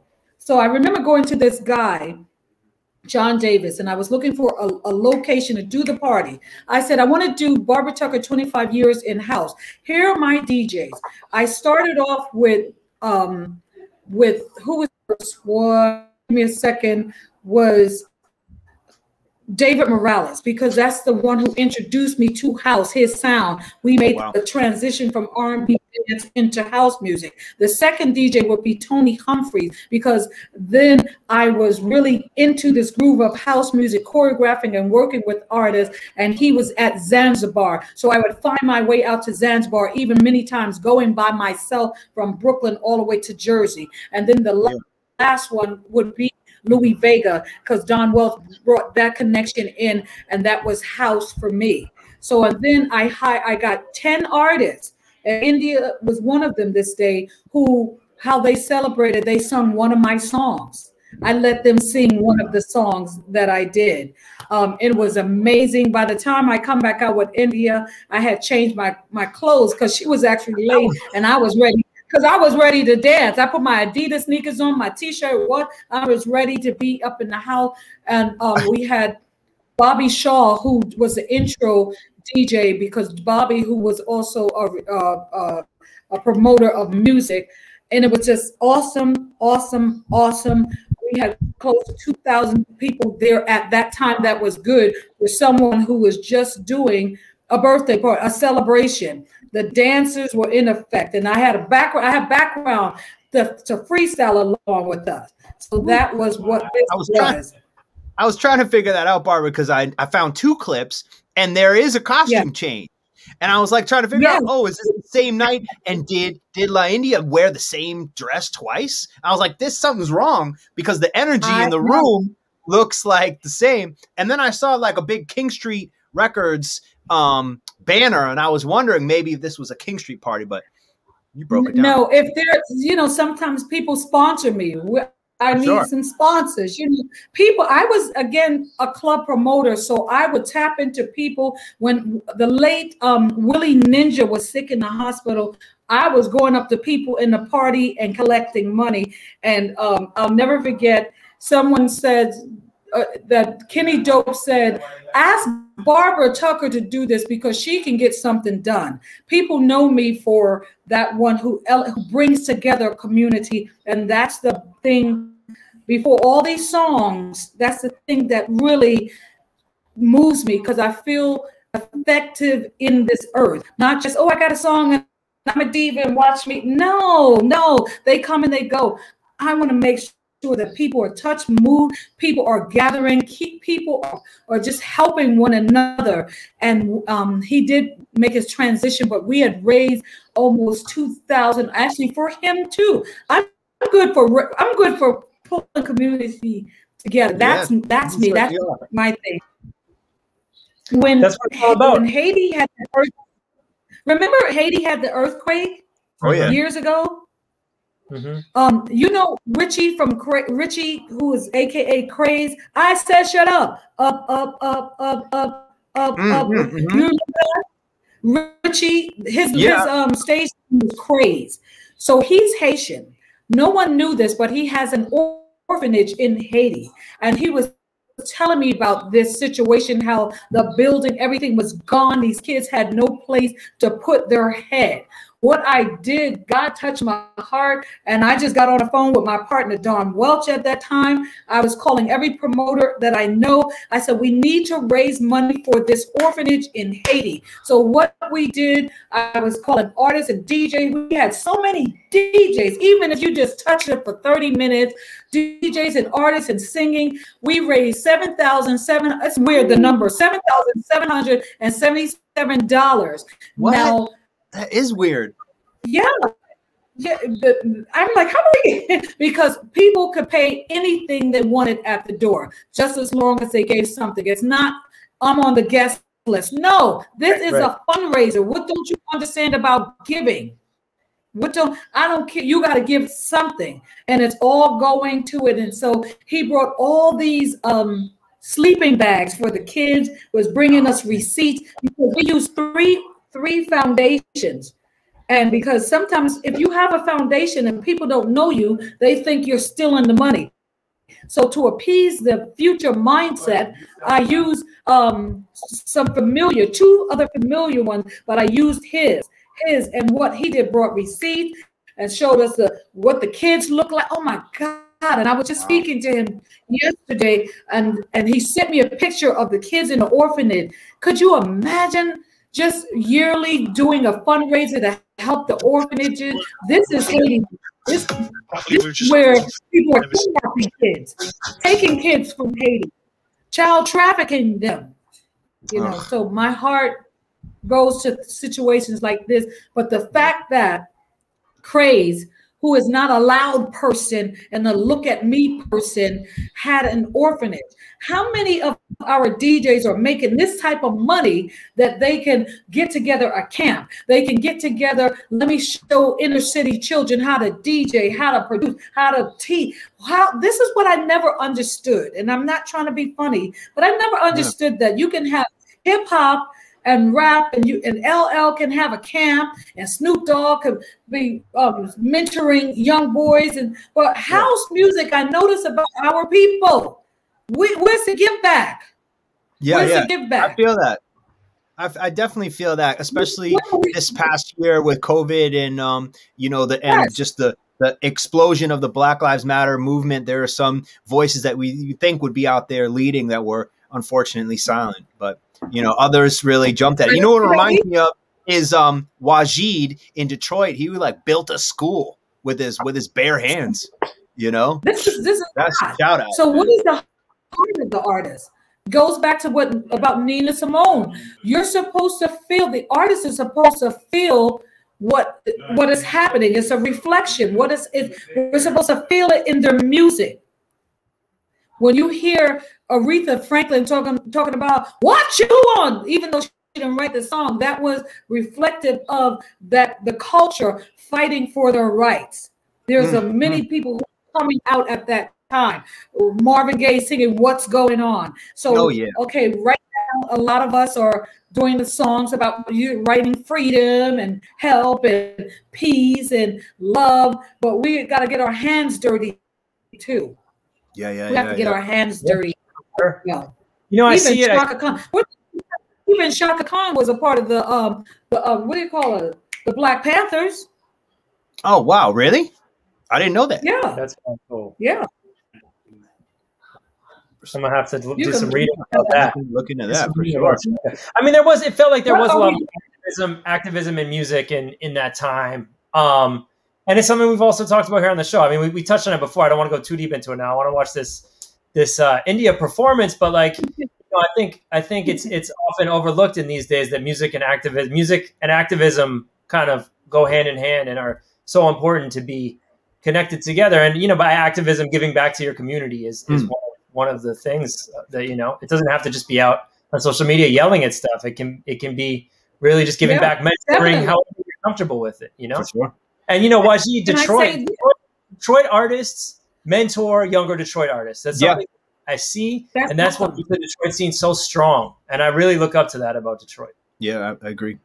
That's awesome. What would happen if 3 or 5 producers in house music got together and did a camp or sponsored someone, and they would make the rules of how they would do in college or something, some young people in the arts or something? What would that be like? And they would have to, of course, pass some tests or whatever and see and do, how they always have them writing your essay or whatever. What would happen if Imagine the type of person with their philanthropic priorities and their compassion and creativity. Imagine the kind of character that would spawn from that.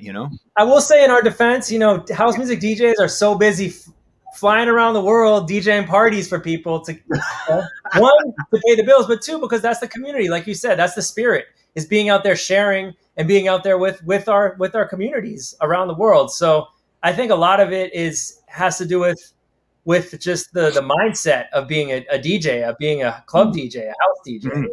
Always hustling. There's often forgotten to take that step back and think about. Let me tell you something. You're not hustling that much that you can't make an appointment. You can say, okay, well, we're doing this, but in 3 months we're going to be free. Or how's your schedule? And what about Zoom? Yep. Somebody made it. Well, these days, there's no excuse. These days, there is no excuse. We're just sitting at home, right? If you're not doing something positive with your time for your community or the world right now, then you're never going to do something. Yeah. Well, look, before we get into this song, now wait, are the voices as I thought I knew Michael Watford, La India, Carol Sylvan, Barbara Tucker as well? And Biddy. No, it wasn't me. It was Biddy. Okay. Is an artist named Biddy who did Shine On, Let the Light of Love Go Stronger. Remember Biddy? Shine On? Oh man, Yeah, I know all the artists. Remember, I was booking artists and dancing with them, and I was even in her video dancing. Amen. So I tell you, I'm a house. If you don't know artists of the house and the journey, don't you call yourself no house artist. You better get to know your family. Get to know your family. Who's who?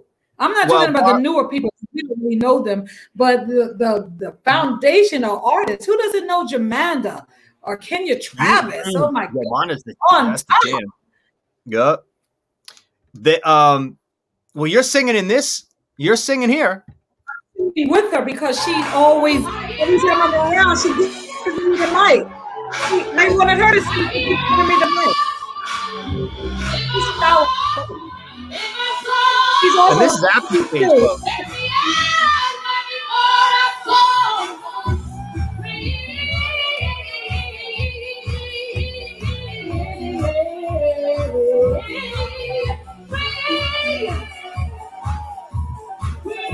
Free girl. We need to be free. We need to be free. We need to be free. We need to be free.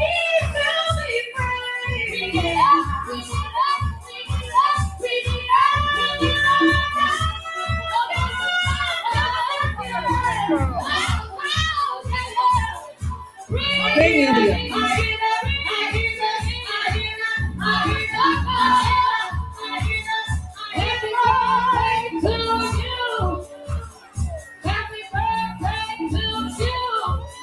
Yes, it was my birthday also.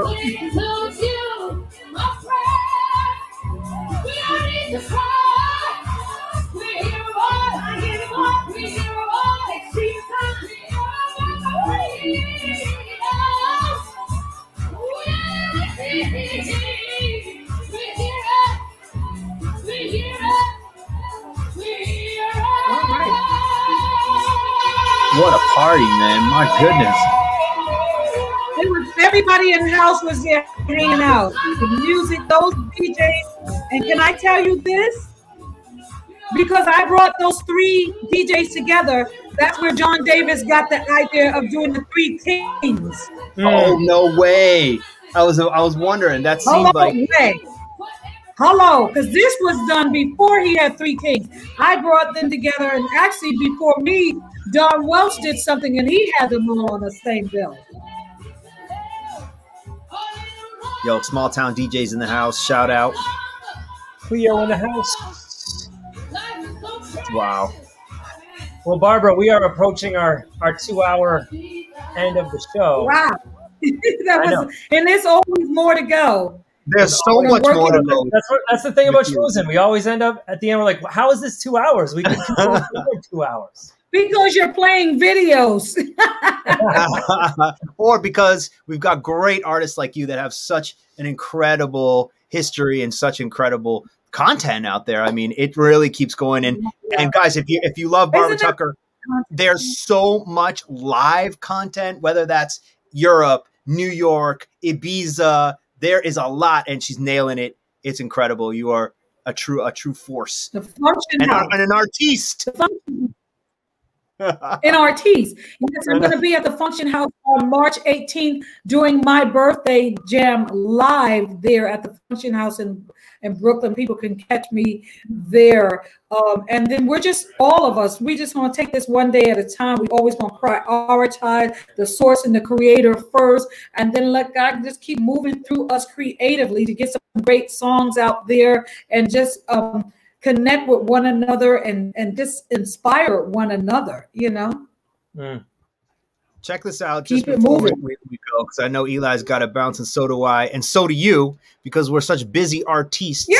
Look at this. This is just a little bit from the Function House, where I think everybody should be tuning in, because it seems like that's where you're doing your live stream. This place is going off.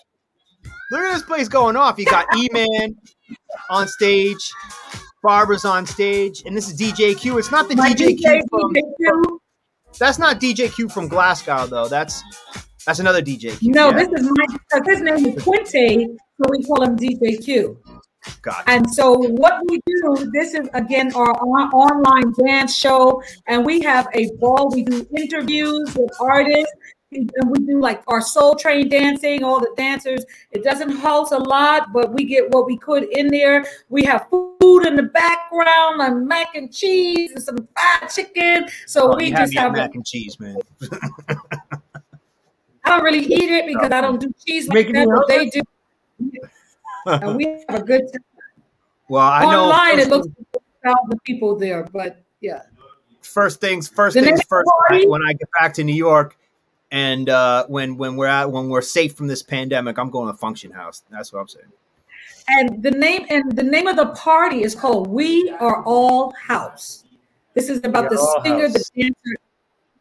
We are all house, and you actually have to say we are all house. The second A is bigger than the. It's the long A. Oh. If you guys ever want to do something at the Function House, they're open. It opens to small groups, and they go online, and the guys have it so together. It's just so together when you watch it on TV. I say TV live. Amazing. Mm-hmm. Well, thank you so much, Barbara, for your time, your energy. We love you. We hope we see you soon. Yes, congratulations. Can't wait to hear all the wonderful music you've got coming. I know you said there's some secrets coming, so stay tuned, people. Barbara has got some tricks up her sleeve, and I'm not surprised. Yes. Yes. And, peace and love you. To everybody. Yep. You come back anytime you want. Anytime you need to promote something, we're here for you. Peace and Thank love, you so much. The book is coming. The book is coming. Oh, wow. Can't wait to read that. Amazing. That's it. Yeah. Thank you again. Thank you, Barbara. Cool. Okay, peace and love. Lots of love. What a month. I mean, incredible. So honored and privileged to have celebrated Black History Month with Barbara Tucker, Ultra Nate, Lolise, and Nona Hendrix. I mean, legends and future legends. And so much learning and so much amazing music. And we either gotta keep cranking out great shows or throw in a towel right now. Well, guess what? We got some great guests. We got some great guests in March too. Here's our first drop. We're dropping our March lineup. Bam. T. Williams from the UK. We go way back, aka DJ Dreddy, Sublo-matic. Massive. Really excited to have a proper UK Garage episode. Talk about the history. Talk about some favorite jams. Talk about the future. T is awesome. On the 11th, we got DJ Holographic, one of our favorite up and coming DJs from Detroit. And we got a special live performance from Leah Mockridge, whose album we are dropping next week on Soul Clap Records. On the 18th, we have Paul Johnson, Chicago. And opening up, we're going to have a chat with Toribio, aka Conclave, who's dropping his album on New York label Love Injection. Oh, nice. March as well, so we can have a nice chat about New York and what it's been like down there. And then on the 25th, we have Stacey Hot Wax Hale, who we actually almost had this month. But Hot Wax from Detroit is also a true inspiration and amazing DJ, and also does a lot of work in the community with education. So to talk about that will be great. So you know what? We're continuing Black History Month celebration all next month too. You know what? Dance music is black. We're just lucky to be a couple Jews who get to hang out and be a part of it. You know what I'm saying? 2 Jews. So yeah, definitely excited to get into those chats. Thanks to everybody for tuning in. No Small doubt. Town DJs, Cleo, Phyllis, I see you in the house. Johnny Macaroni, Dan Bain, Terry Hunter for dropping in. Brannigan 237, Magic Science. Everybody, FSQ. What up, though? Check us on our channel, Soul Clap Music. We're going to be doing our back-to-back tomorrow night. That's it. And we'll see you guys out there in cyberspace. That's the one. One more thing. Our Vinyl Thoughts had to go just because, oh man, that live rendition of Voices in My Mind is just one of my all-time favorites. Where'd it go? There it goes. Oh, you put it in. I'm pulling it out. This is what happens when we put the bottom. One of our favorites. One of my favorite records. The voices of Carol Sylvan, India, Michael Watford, and Beatty. I'm gonna let it rip. See you guys next week. Without further ado, the Voices. Nice nose. Nice nose cam. The schnoz cam. Peace, everybody. See you soon.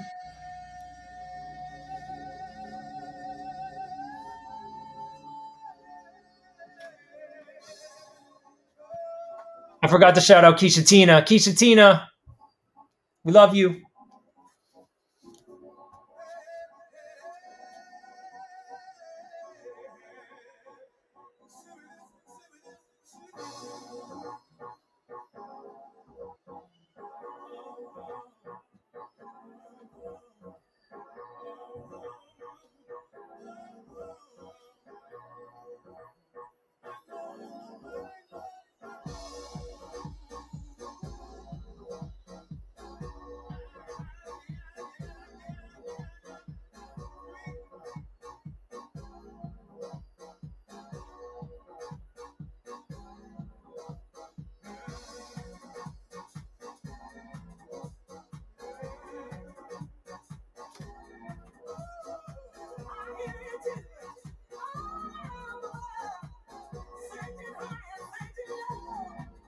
Oh, Dito. Honey.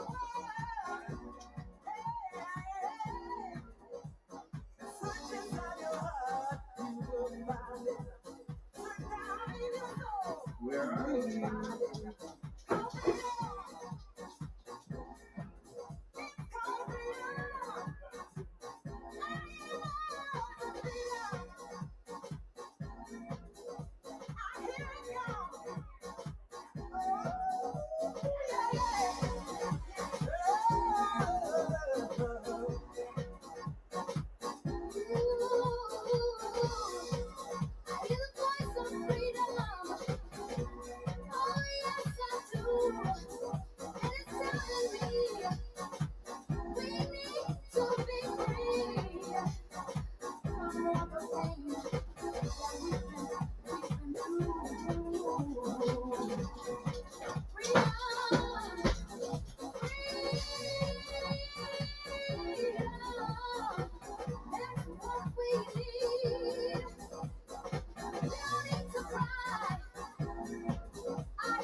I'm so glad I'm free.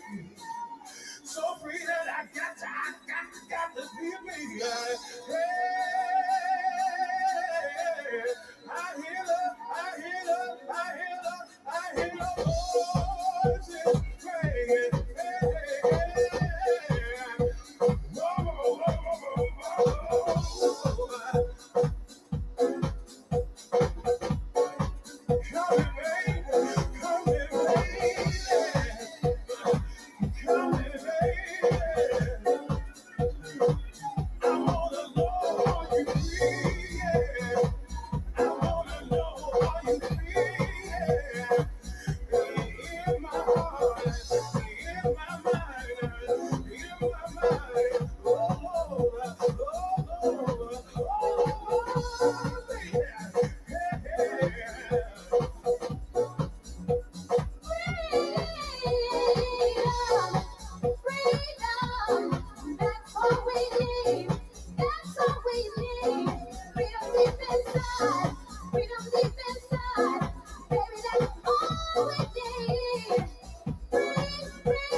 freedom.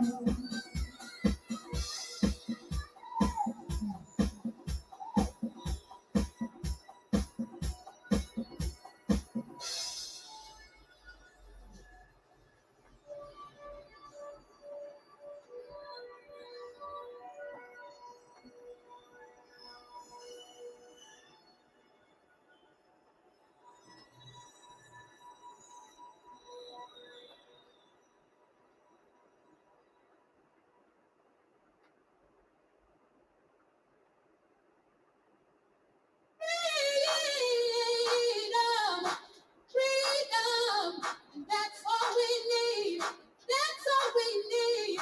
Freedom deep inside, freedom deep inside. Baby, that's all we need. Free, free, free, free, free. We need to be free. Free, free, free, free, free, free, free,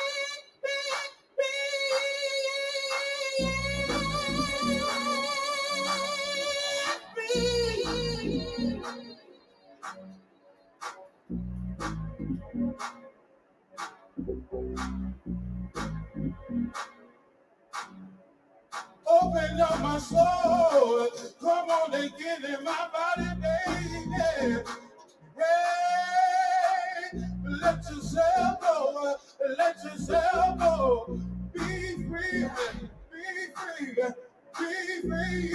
Hey, hey, hey. My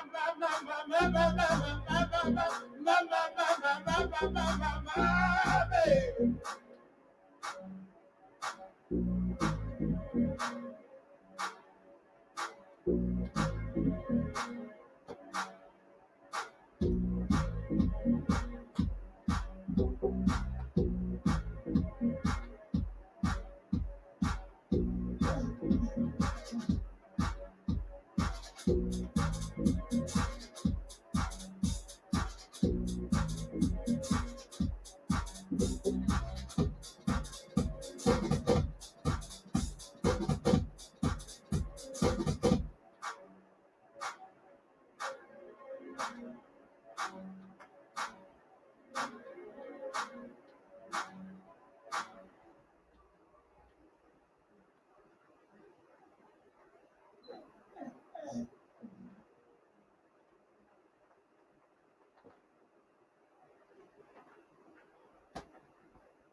Oh! Oh! Oh, she's just, she doesn't. Bandit, are you okay? Bandit, are you okay? Do not sniff my balls. She's a ball sniffer. Is he in the dirt? Looking for us. He was looking for us in the window, I think.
Very different.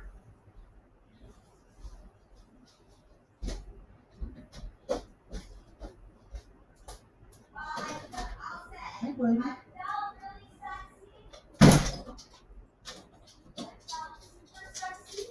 Yeah. I was intimidated. Really? A little bit. I was like, whoa, it's so small. Yes! Power flip?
Great job cleaning up.